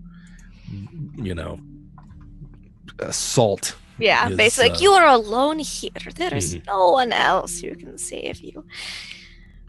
And you can see it for a minute, a look of confusion and just despair briefly crosses over its face, and it seems to blink a couple of times and look around the room, and has sort of a dumbfounded kind of like look on its face, just like, where the hell am I sort of look. Okay. And then I'll kind of kick the door again with my, the back of my foot. Maybe I'll actually just use thaumaturgy because I'm alone right now, and just open the door and be like, I believe you can come back in now. He might be a bit more cooperative. You see, you are here, and you need to tell us everything. Now, we can play this nice. I would prefer to play this nice, wouldn't you? Yes. And it just in very broken, very almost unintelligible common, it replies, Where am I? You are alone, unfortunately, in this place. Your people have assaulted recently, but it has not been difficult to repel them. Now, where did everyone go? Oh, they left you here. What? Yes. I can't hear them. And he seems sort of like to start struggling against the bonds and kind of panicking at that. Let me see. I'm gonna give just a sec. We'll see how the struggle is not real for him. He's too full. He's too full. But panicked and alone and perhaps disconnected. It's struggling against its bonds and just trying to resist in a less determined manner than it was before. Now, we don't have to hurt you, but we do need you to tell us everything that you know, so that maybe we can help reunite you back with your kind. Wouldn't you like that? Yes. Yes. Yes. This is terrifying here. I don't know much. Please, you can't harm me before I get back. I'll never be accepted back if I'm damaged. And it seems utterly distant. Not in the moment here. We can heal all wounds. We can get you undamaged, unsoiled property. But in order to do that, which I would love to do, please, tell us what you know. Go ahead and make me a persuasion check. Okay. I think expertise did those. Yeah. Hey. What's everyone else doing while this is going on? Blue's standing in the door. Well, I mean, he's probably taking up the doorway. Okay. But he would step aside if somebody was poking their head in. Okay. And Icky and Gildan's still in the bag? Not necessarily. Gildan, being a master of subterfuge and shenanigans, and not weighing very much, wants to kind of slip out of the bag and begin poking about, seeing if he can spot anything out of the ordinaries. Find, kind of lurk about the shadows. Mm-hmm. Realistically, Icky and Skitterstep both smell this guy's fear, so they're pretty distracted. Yeah, it's just coming off in waves. They're just like, this is the best thing. Leave her alone in a room with a guy for literally 60 seconds. Hey. It's all like it takes. It's like a fucking like windstorm. Just like as soon as she opens the door, it's like, whew. It's like stepping into a Vietnamese restaurant. You're like, oh, how lovely. well, just let me napkin. So if she's like anxiously pacing outside of the interrogation room, like, because she doesn't want to go in there because she doesn't want him speaking in her head. Even if she doesn't know if he can do that, but she's also not paying as much attention as she could be. So if her papoose starts wiggling, she's probably just gonna assume that it's being equally anxious. Yeah, Gildan slips out of the pack without any without Icky being any the wiser. Yeah. And you're trying to get into the interrogation room itself. Yeah.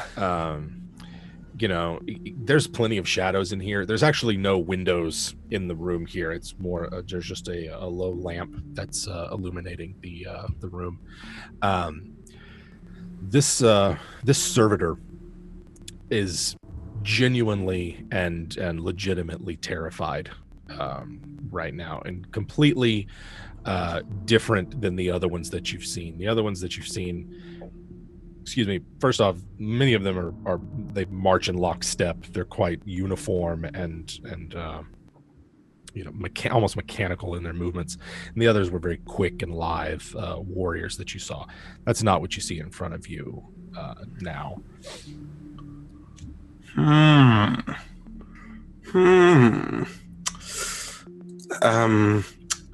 Well, let's see what I can do here to loosen him up a little more. No, I'm not going to screw with him. I wanted to take Skitterstep and like throw him on his groin and be like, Skitterstep, bite!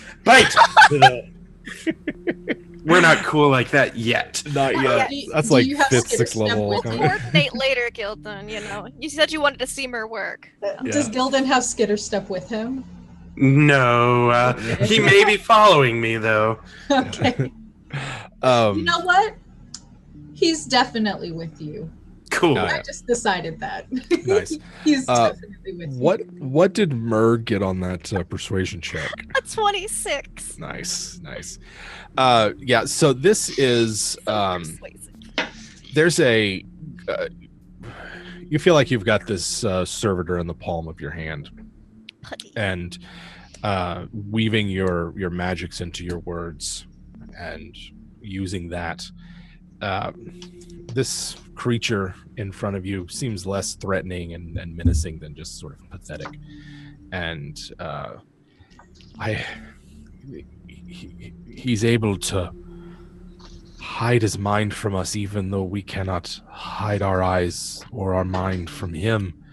I know not what it is he searches for out in the desert, but the two of your people who we cast divinations and inquiries about, they were revealed to be here, and they've seen something out there in the desert that my master seeks.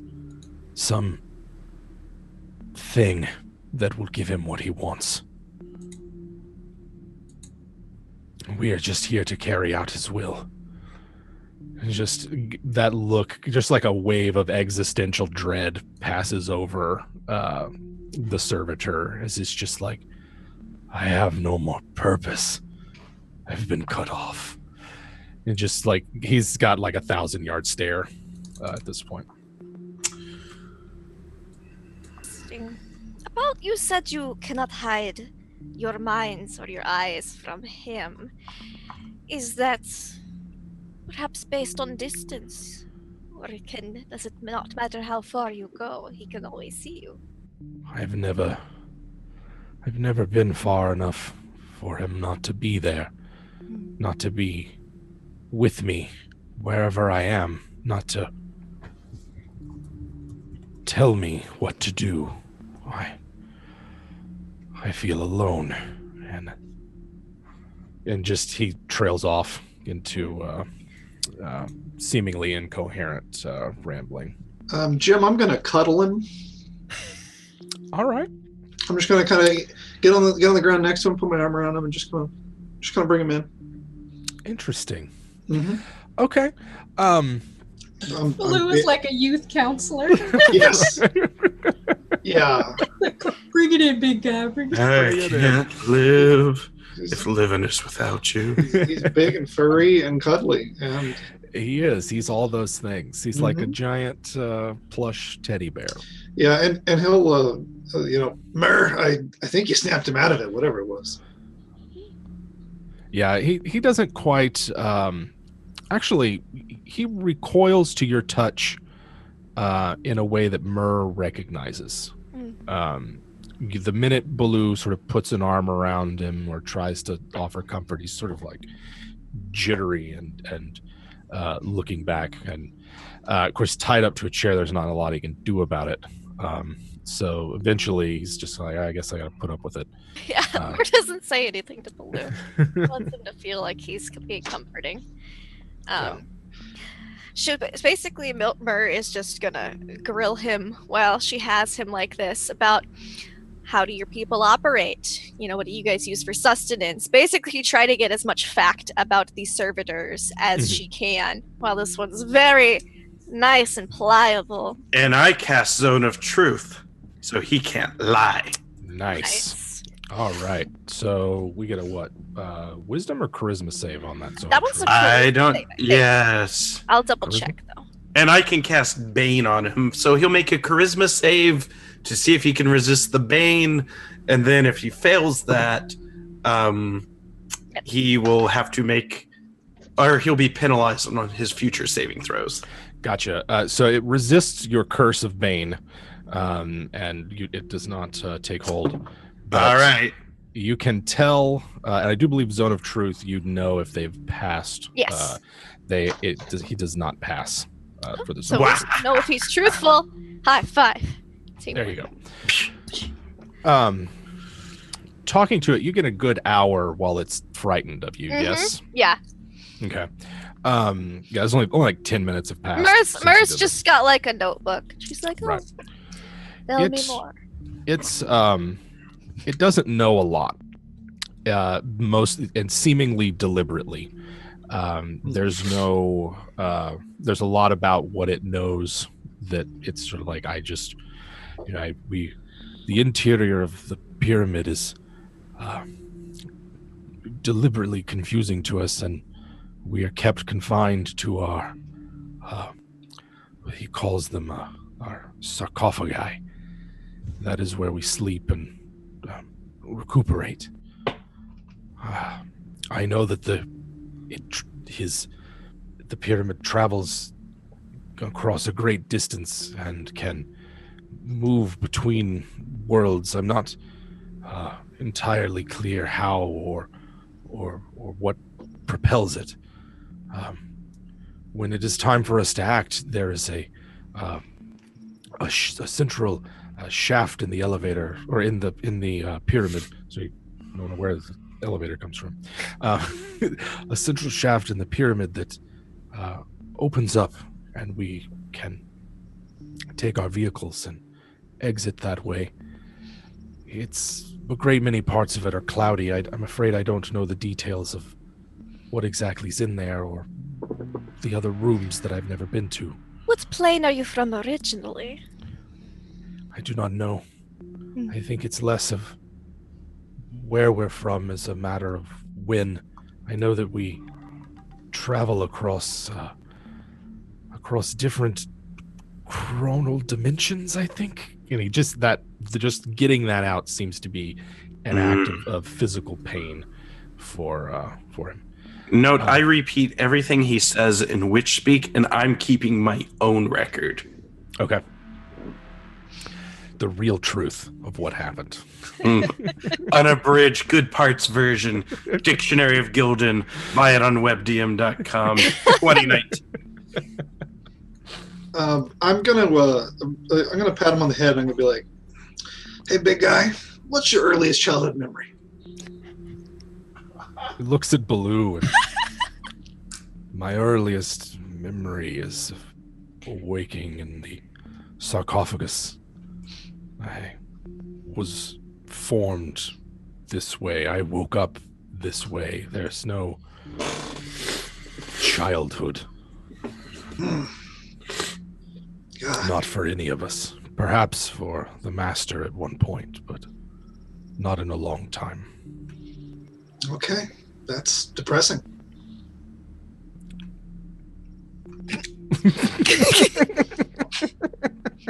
Sure. Yes. Yeah. The Zone of Truth lasts what, 10 minutes? Something like that. It might be 15, but let me double check. Yeah.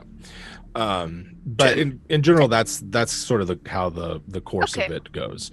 Then before the hour's fully up, but after she's exhausted her repertoire of questions, she's gonna like stick her head out to if Trell is out there or anything. He is very pliable and very willing to cooperate right now if you have any questions. Oh, we've got questions. And Trell and the other two orcs make their way in and start asking more practical, sort of like, how many of there are you? Yeah. Where are you at? What's the plan? Kind of questions. It seems as though all it knows is that if they were to take prisoners, that currently there's no orders to kill anyone, that the master wants them all alive. Well, interesting. We'll be leaving, so... An hour's passed, 2 hours until sunset. Okay, yeah. Right before that hour's up, she's gonna be like, well, I'm afraid we can't stay here any longer. Glad he's been so cooperative for you while we were here. Goodbye. And then she's gonna leave. So that way it seems like, oh, as soon as she's gone, then he reverts to just being cooperative. Defiant. Yeah. It's all me. Like, not just. Yeah. Gotta make herself seem valuable. Exactly. Are there any different like pheromones or like body language or smells or anything about him that Skitterstep would pick up that the other people in the room might not? That's a good thing. Have Skitterstep make me a perception check to sense the pheromones and the like. Is there meat involved? There is meat involved. Yes. Finally. I've waited my whole life. What's this number? Plus, advantage on wisdom perception. Okay. Yeah. Okay, so he's rolling with advantage. Okay. And one more time. So that is a 16. Yeah, Skitterstep senses a lot of very strange and unnatural smells coming from this thing. It's meat, right? It's a organic being, but it's everything about it to Skitterstep seems unnatural and not like it would eat it, but it doesn't want to. It seems like it's just like it's like I don't know, vat grown meat, pink stuff, kind of thing. Okay. Yeah, and nothing that's like besides the fear smell or anything like that. Correct. Yeah. Awesome. So yeah, about an hour has passed, and you've got a lot of information out of him. We can say if there's anything sort of like basic that that we didn't like actually role play through. We might do a flashback or something. But in general, you got a basic layout of the bottom of that pyramid. It was able to tell you at least that much. You know that there are at least 2 levels above that that this particular servitor has never been to, and that obviously, prisoners now, and it's not sure what the orders will be if there is not obedience to the demands. 2 hours remain in the day. What's the plan now? I'm still for leaving with the drow. Is that the consensus for everybody? What direction do the drow intend to head? The drow are going to head northwest up the Great River, and then as the Great River forks, it will take the left-hand fork, which is the Horn River. It takes you right past the Great Tree of Andrus, and eventually will take you past this portal that Baloo and Myrrh were talking about. That's kind of at the very edge boundary of the lands that the Fellowship sort of controls. Beyond that, it's another 2 days before you can get to the first drow outpost. So you're looking at a considerable trip upriver to get there. But the drow are no slouch. Yeah. Like, they can bring it. Keeping my ear to the ground, are there any groups or factions in town that would happen to be traveling south or southwest? There is there are lizard folk from the swamps to the south that travel here just for the market day before they head back to their abodes in the swamps that are south of there. That's about the only one that Gildan would know is definitely traveling south. Like I said, there's a lot of strangers that come in from out of the wastes from all over. Myrrh. Gildan. Hi. Hello. Can you explain to me the logic for traveling with the drow? Well, the logic being is it would give us extra cover for escaping. It's always good to travel in numbers. I trust they would not sell us out as easily as the goblin kind would in general. But they would sell us out. Does Myrrh think that they'd sell them out? They wouldn't sell Myrrh out. Myrrh's family.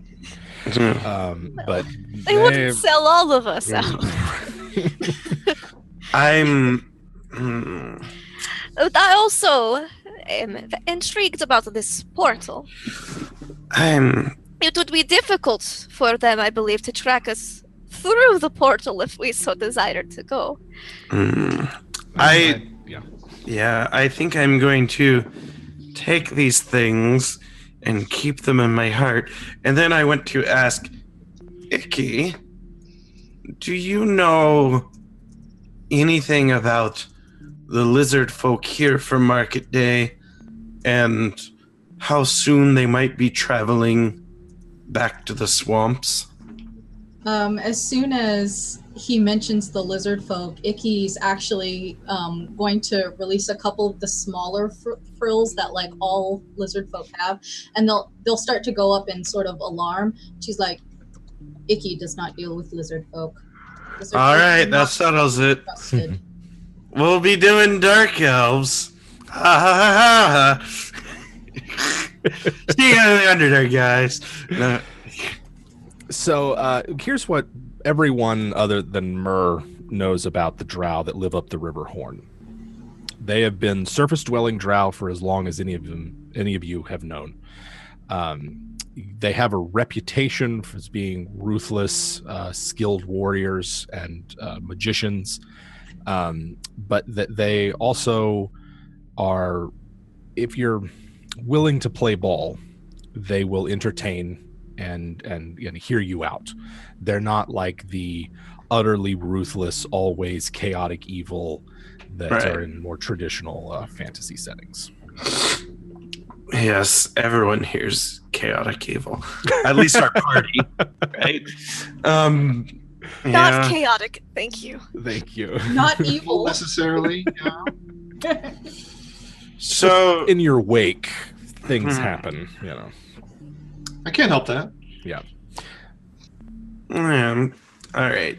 So I think my mind's made up. I will not attempt to persuade the party to go any other way, and we will stick to the plan as we made it.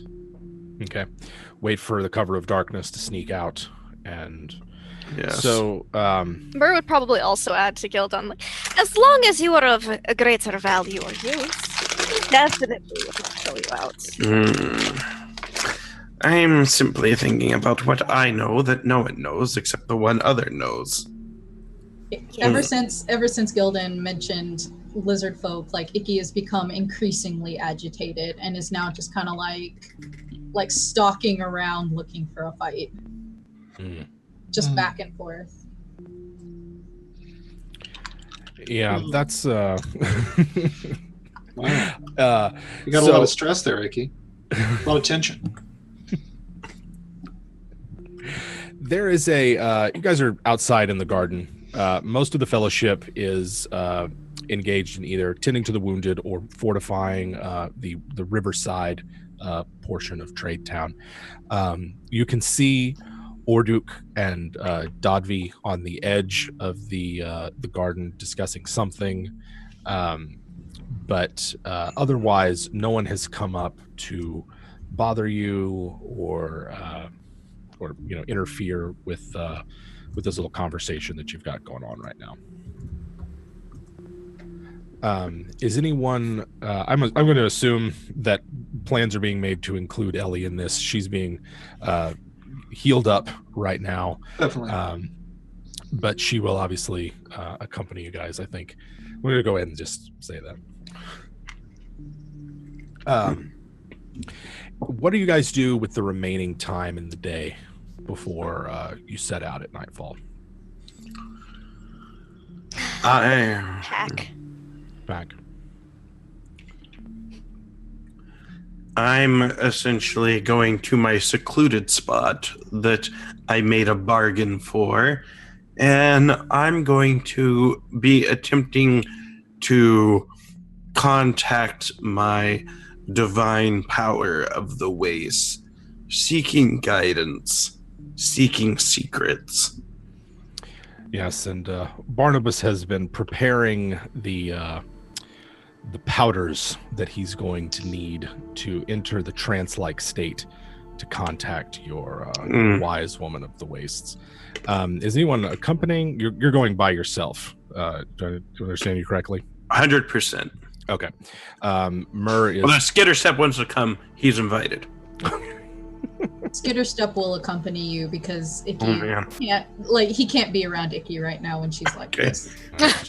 She's just too much stress. Yeah, she's too mad. And so Icky and Baloo, what are y'all doing in these final moments before you make your great escape? Icky is burrowing in the sand. Okay. Kind of like trying to find a safe space and also seeking guidance in her own personal way. Gotcha. Baloo? I'm going to be canvassing all the animals in Trade Town. Just talking to all of them, any of them that might have come from the south or the north, and any of them that might have seen anything. Interesting. Okay.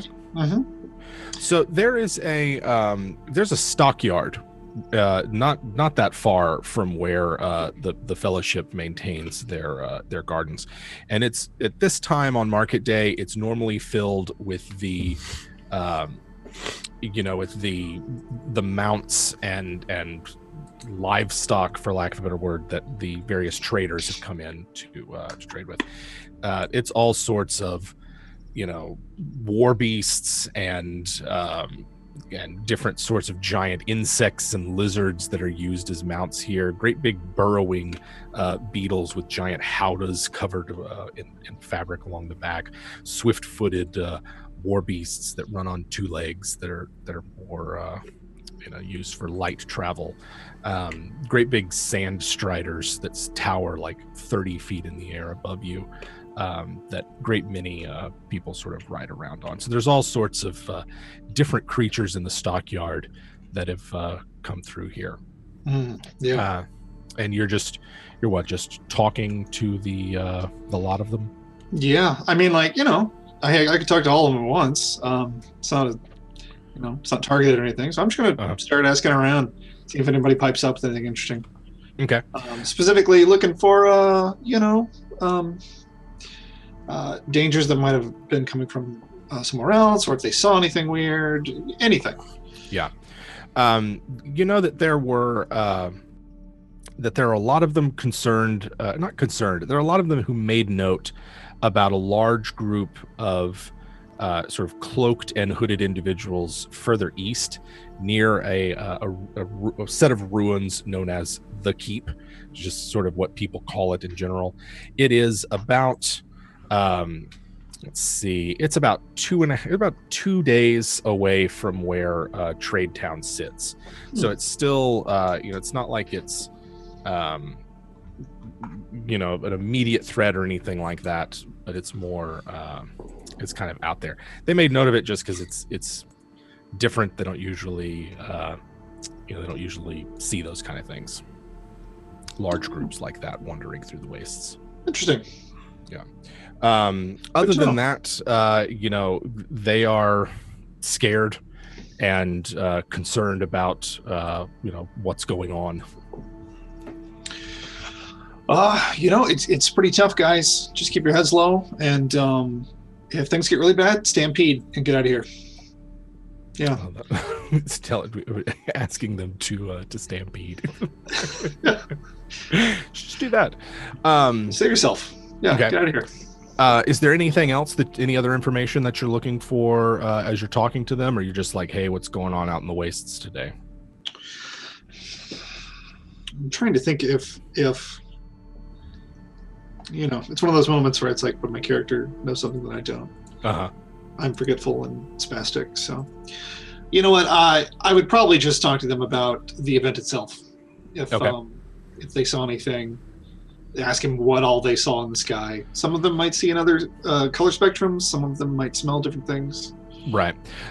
They all describe the event in roughly similar terms that you experienced it in.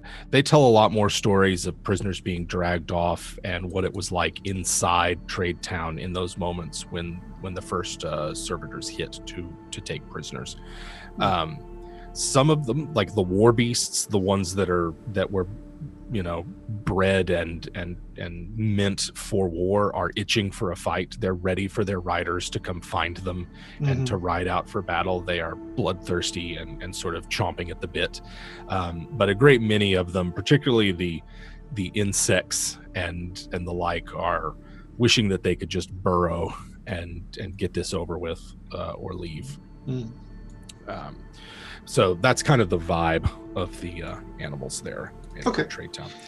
Cutting back to Gildan, Barnabas has, like I said, prepared the powders that he's going to use, desert lotus and other exotic plants, and has already begun the process of bringing himself to an ecstatic state that will be needed to allow the spirit of Baba Yaga to commune with him.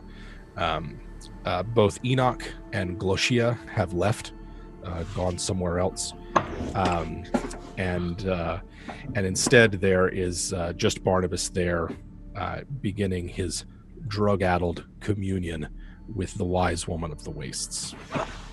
Out of curiosity, when I ask privately to the wise woman whether or not we should honor this agreement, what would be most wise in this situation? What would she have me do to Barnabas? Introduce him or something else? The true neutral. A small still voice, like the lone winds on the wastes at night reaches your ears. Introduce us so that we might find an ally. All right. With that, I lay Barnabas. Is there a table? What kind of furniture do we have in here? So he's brought you into a back room. It's sort of sunken down, partially underground. The windows are at what for him would be about head level. But you can tell you're in sort of a sunken room. There's carpet all around underneath that, reed mats. A long table sits against one wall where he's got an alchemical sort of setup going on, totally against regulation. Yeah, he's not going to enjoy this, but essentially, I got to knock everything off that table. I got to pull it out into the center of the room. I got to lay him down, and then I have to strip him down to his bare essentials. Mm-hmm. And then, essentially, I have to take my puppet and place it. It's a little hag puppet that I lay on his chest, and then I take a small mallet and I start tapping his sternum where the puppet rests while he is in his hallucinogenic state, and begin chanting the words Yaka wise woman, and then she will do what she does. I've made the introduction. He can commune now. But now it's up to him. There is a crashing from the next room as something falls off a shelf. Barnabas is out of it. You can see his eyes are just barely open and really like kind of can't focus on anything, just sort of rolling around his head. Something crashes in the next room. There's a chill that runs down Gildan's spine. And you know that you feel a presence in the room with you, just behind you. An ephemeral presence. If you were to turn and look, it would disappear. It's familiar to Gildan, but you can see Barnabas shudder and start to uncontrollably shake and tremble. And you can see he's biting down on his teeth and seems to be having some sort of seizure. In the middle of the room there as you beat. I placed the chest. Bone of a small lizard between his teeth. Give him something to clamp down on, and that's about the best I can do. Give me a medicine check to see if you can see Barnabas through this ecstatic experience that he's having, and make sure he doesn't come out unscathed. All right, I rolled a 17, but let me double check my modifier. I am proficient in medicine, +4, 21. Yeah, your careful and considered knowledge of medicine sees Barnabas through this experience. He shudders and trembles for about 2 or 3 minutes going through this seizure. All the while, this presence that you feel like on the nape of your neck grows larger. You feel it looming over you, just right behind you. Breath on the back of your neck, stirring the scant hairs on Gildan's head. You can feel something creeping and crawling along your arms and your hands down to your fingertips. And as it creeps, Barnabas shudders more violently, flopping along the floor, and eventually like rolling into the table, knocking himself around, before he eventually comes to a still moment, and the presence disappears from the room. All right. I finished the ritual and return his clothing that I have carefully folded during this time and place it at the end of the table and say, "You are now introduced. You are now an ally." He seems, his eyes open and they're bloodshot, just dark veins running through what was otherwise brilliant emerald green. You see even though he's got deep indigo skin tone, it looks blush and bloodless or sorry, just bloodless, not both. He looks drained, and you see that he's having trouble just even holding up his hand. He's just sort of sitting, staring into the middle distance, and out of his mouth, he's just, "She's incredible." And then he seems to pass out. All right. Time to go through his pockets, look for loose change, then get out. No, I'm not going through his pockets. With that, I'm going to paint a small mark on him. It essentially mark him. It's almost like I'm leaving a little scar, a little hag face, little wise woman face. And I do it with a chicken claw that I keep in my priest pack. Naturally. A few times. And there, I leave him be. All right. So your end of the bargain fulfilled, and your safety secured and enjoyed. You find that it is getting close to sunset. Myrrh, where did you were going back to pack up and make final arrangements? What Myrrh wanted to do was, pack up her stuff, because she's stayed in Trade Town for a while. Get basically her essentials, things she thinks she's going to need and stuff. And then if she had any extra time, she's going to be like, go up to some people who she knows has some money and be like, "So, Trade Town might get attacked in, the near future, since no one has come forward to prevent this from happening. Everyone could die, but I could give you the best 30 minutes of your life before that happens." And basically try to make a sale for her, private business.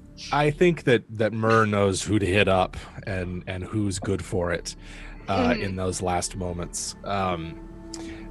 And she can make a little scratch on the side before sunset. Could have some extra coinage and stuff before heading upriver to go with the drow, Sure, they're civilized people. They have coins. They have money and shit. Yeah. There is anyone stop by the Drow Embassy, the Fellowship Garden, any of the places that you've been to around town? I think we would meet up at the Drow Embassy. Gotcha. Yeah. Baloo goes there, and then Icky at some point works off her mad mood. Well, Icky's been kind of talking to herself and also asking questions, like talking and asking and be like, you've always found my food. This is right. The blackened amulet that Icky clutches imparts a sensation of certainty and confidence in you. You know that the drow are not to be trifled with, but nothing you can't handle. Do I sense whether or not it needs to eat soon? It will need to eat soon, but whatever it is patient and can wait if need be. But it is getting hungry. You can feel that in your belly. All right. Then Icky will work off her grumpy mood and wander back to the Drow Embassy eventually with very bloody javelins that she's not going to talk about. Gotcha. You all meet up at the Drow Embassy as the rays of the sun begin to dip below the horizon, casting the landscape here in purple and pink colors. The Drow have equipped themselves for war and have opened up their stores if there is anything that you might need for the journey. Obviously, they expect you to participate, so it's in their best interest that you are well equipped. So if there's any sort of equipment that you don't have or that you might want that you've been needing, they have their armory available to you to take basic gear from that. Food? Food? Yeah. They have some food that they can spare. Most of their food doesn't travel well, but they can provide supplemental nutrition. She's from the desert. She can find plenty of food. Oh yeah. And I didn't mean for later. I meant like for right now. Yeah. Oh, there's food now. Certainly. Okay. Yeah. Then I'll eat some more. Okay.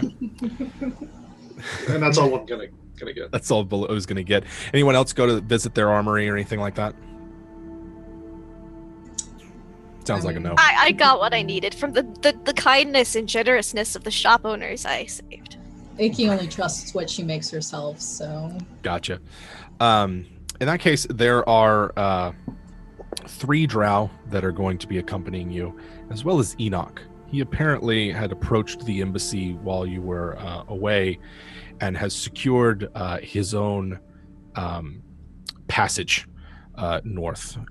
As he explains it, it's he and Yazlin are of like mind about the measures that need to be taken and have no problem using all the resources at their disposal to resist.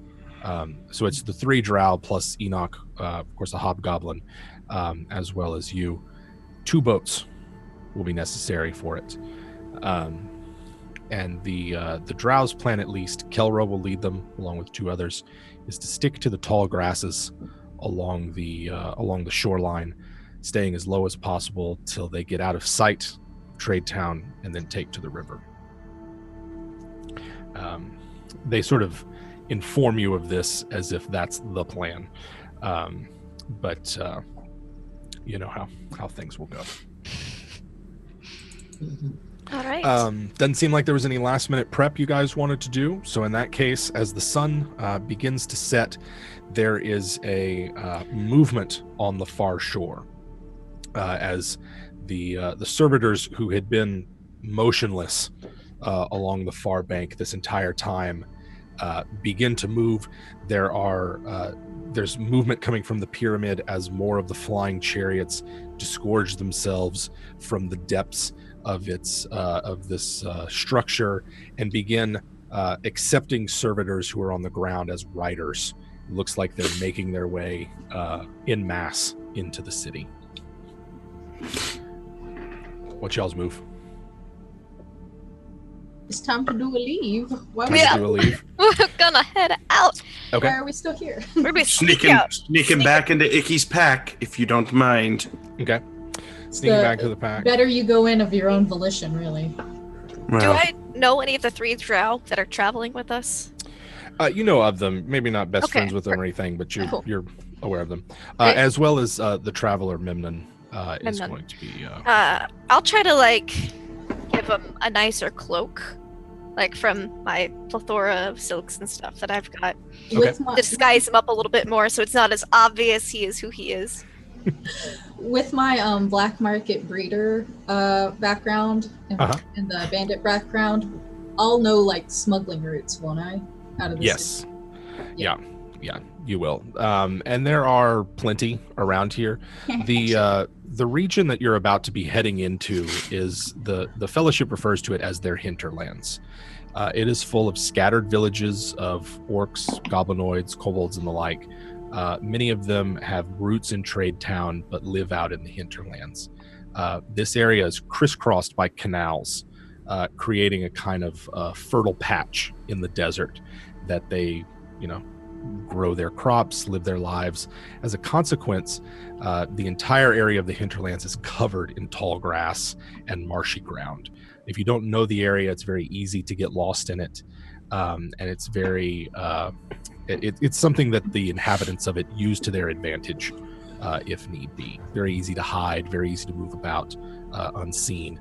The river itself, you'll be exposed, but like I said, the drow are waiting until at least you get out of eyesight of Trade Town before taking to the river itself. As you make your way north of the city, you pass through. Basically, Icky knows that about half of Trade Town has a stone wall around it, the southern half. It's well guarded, it's very secure. The rest of Trade Town has a built-up mound and a palisade of scrap materials that's been built around it. Found stone, big chunks of metal. There's not a lot of wood, out here in the wastes, and so what wood that there is not typically used for construction. It's used for something else. But this sort of broken wall of debris and junk basically guards about the other half of Trade Town, and Icky knows several places where there are little burrows that you can get through, or if you move this piece you can get out, that kind of thing. And then of course the smuggling routes through the tall grasses north of here. So I take it Icky is going to be in the lead, guiding the group out. Yeah, because if they're out in the desert for an hour, she can't get lost. Okay. And it's the only thing rangers are good for. That's not true. Okay. You got great smiles. That's true as well, with those beautiful junkyard dentures. So give me an idea of how you march out of the city. Gildan is in a bag hiding. How about Baloo and Myrrh? I'm sneaking. I'm stealthing and following along. Okay. Baloo? And I'm also ready to cast silence if it looks like someone's about to trip and fall or something loud. Gotcha. Baloo would turn into something. He's going to wild shape into like some desert beetle, something that would be blend in more. Yeah, and be smaller than 7 foot. Yeah, Icky can't travel under the sand like she usually would because somebody needs to breathe. But she'll actually drop to all fours because she's like very big, so she has to and like most Gila monsters just kind of from rock to rock, or saguaro cactus to saguaro cactus. Just trundle along. yeah, as sneakily as possible. Go ahead of the group at some points to make sure everything's right, like line up stars with her talons. Since this is now her domain, she feels pretty comfortable out here. Okay. Go ahead and let's get some stealth checks going for everybody. Okay. No. The drow are characteristically stealthy. They don't make much noise at all as they move through. Less by half drow heritage. Memnon and Enoch are less stealthy and will need assistance. I credit with a 24. Nice. I also did. Oh nice. my God. That's the only one I'm gonna draw. Oh yeah. So I have that +4 to stealth. So 24. Yeah. I had 17. I'm in a pack though. Yeah. 22 because I rolled a natural 18. Nice. Oh my gosh. Yeah, you guys are ghosts. When it doesn't count. Right. Maybe it does. Where was this last week? Right. So as you guys are leaving the city, the first wave of this servitor army enters the city, and all along the dock, all along the wharf there, where Dodvi and the rest of the defenders had erected a barricade, there's immediate sounds of fighting. You can hear all sorts of shouting. There's eruptions of fire and other sorts of magical attacks that are being used to defend the place. And it's basically these things can fly in and they drop off their riders, and a great battle seems to have erupted at the barricade as this goes on. There are also pairs of the raiders zooming around outside of the city, cutting through the grasses, trying to keep everything contained, because there are also people fleeing the city at this point as well. You can hear screams from both the north and the east gate as people are trying to just flood out of the city now that there's, it's actually under attack. And all of this chaos and all of this commotion, and with those great stealth rolls, you guys ghost out of here. You're pretty confident no one has spotted you as you leave. And even Enoch, who is terribly clumsy and it may get him killed one day, and Memnon, who is passable at stealth, but certainly not up to y'all's level, are not a hindrance as you leave Trade Town headed north along the shores to get to your next destination. And I think I'm going to call it here this evening, a little early than we usually are, but I think it's a good stopping point. We will find out next week whether or not our heroes... Not next week. Sorry. Thank you. I won't be here. Yeah, TK is not going to be here. I'm not going to be here. Brandon's not going to be here. We are not going to be here next week. But we will be back the following week. That is April 19th at our regular time. So that is when we will find out what's going to happen north of Trade Town. Great time, guys. How about some tell us who you are and what you thought of the game. Let's start with TK. Hey, no, it was I'm feeling pretty good about this because once we're in the desert for an hour, we could just live there forever. We can live there forever, guys. I mean, you guys can't, but I can. What? It's gonna be fine. Like, what's the problem? I'm having a great time. Nah, man, this is awesome. Yeah, that's how I feel. Also, there we go. That's how I feel. I won't be here next week. I'm getting married. That's Congrats. great. I need the health insurance, so there you go. And I love him. I mean, you know, they got away all the reasons why you would get married. Well, if he dies, I still want to live in this house. So there you go. There's a lot of compelling reasons. All right. Well, we certainly wish you well and congratulations on that. And we're looking forward to getting back on the 19th and getting back into some gaming. Josh, thoughts, opinions, concerns, questions, just whatever you feel like. I mean, I'm realizing very quickly that Baloo and I are basically the same person. Okay. Except, you know, well, no, we pretty much are. Because you're not a 7 foot tall giant bugbear druid. No, but I am red and hairy. Find me on Twitter. I'm doing commissions now, so if you want your character drawn, where can we find you on Twitter? At Beard for Charity. I'm also on DeviantArt at also Beard for Charity. DeviantArt.com/Beard for Charity. There you go. Yeah, come find me. Awesome. Mm-hmm. Lindy, Myrrh has got quite the web that she weaves. Yes. Just a little bit. I really liked the RP. Myrrh was pretty much in her element, like, oh, I need to get some information out of people. Yeah, all right, let's test this College of Whispers stuff.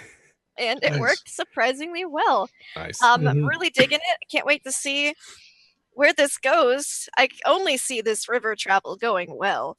What could go wrong? What could go wrong on a river?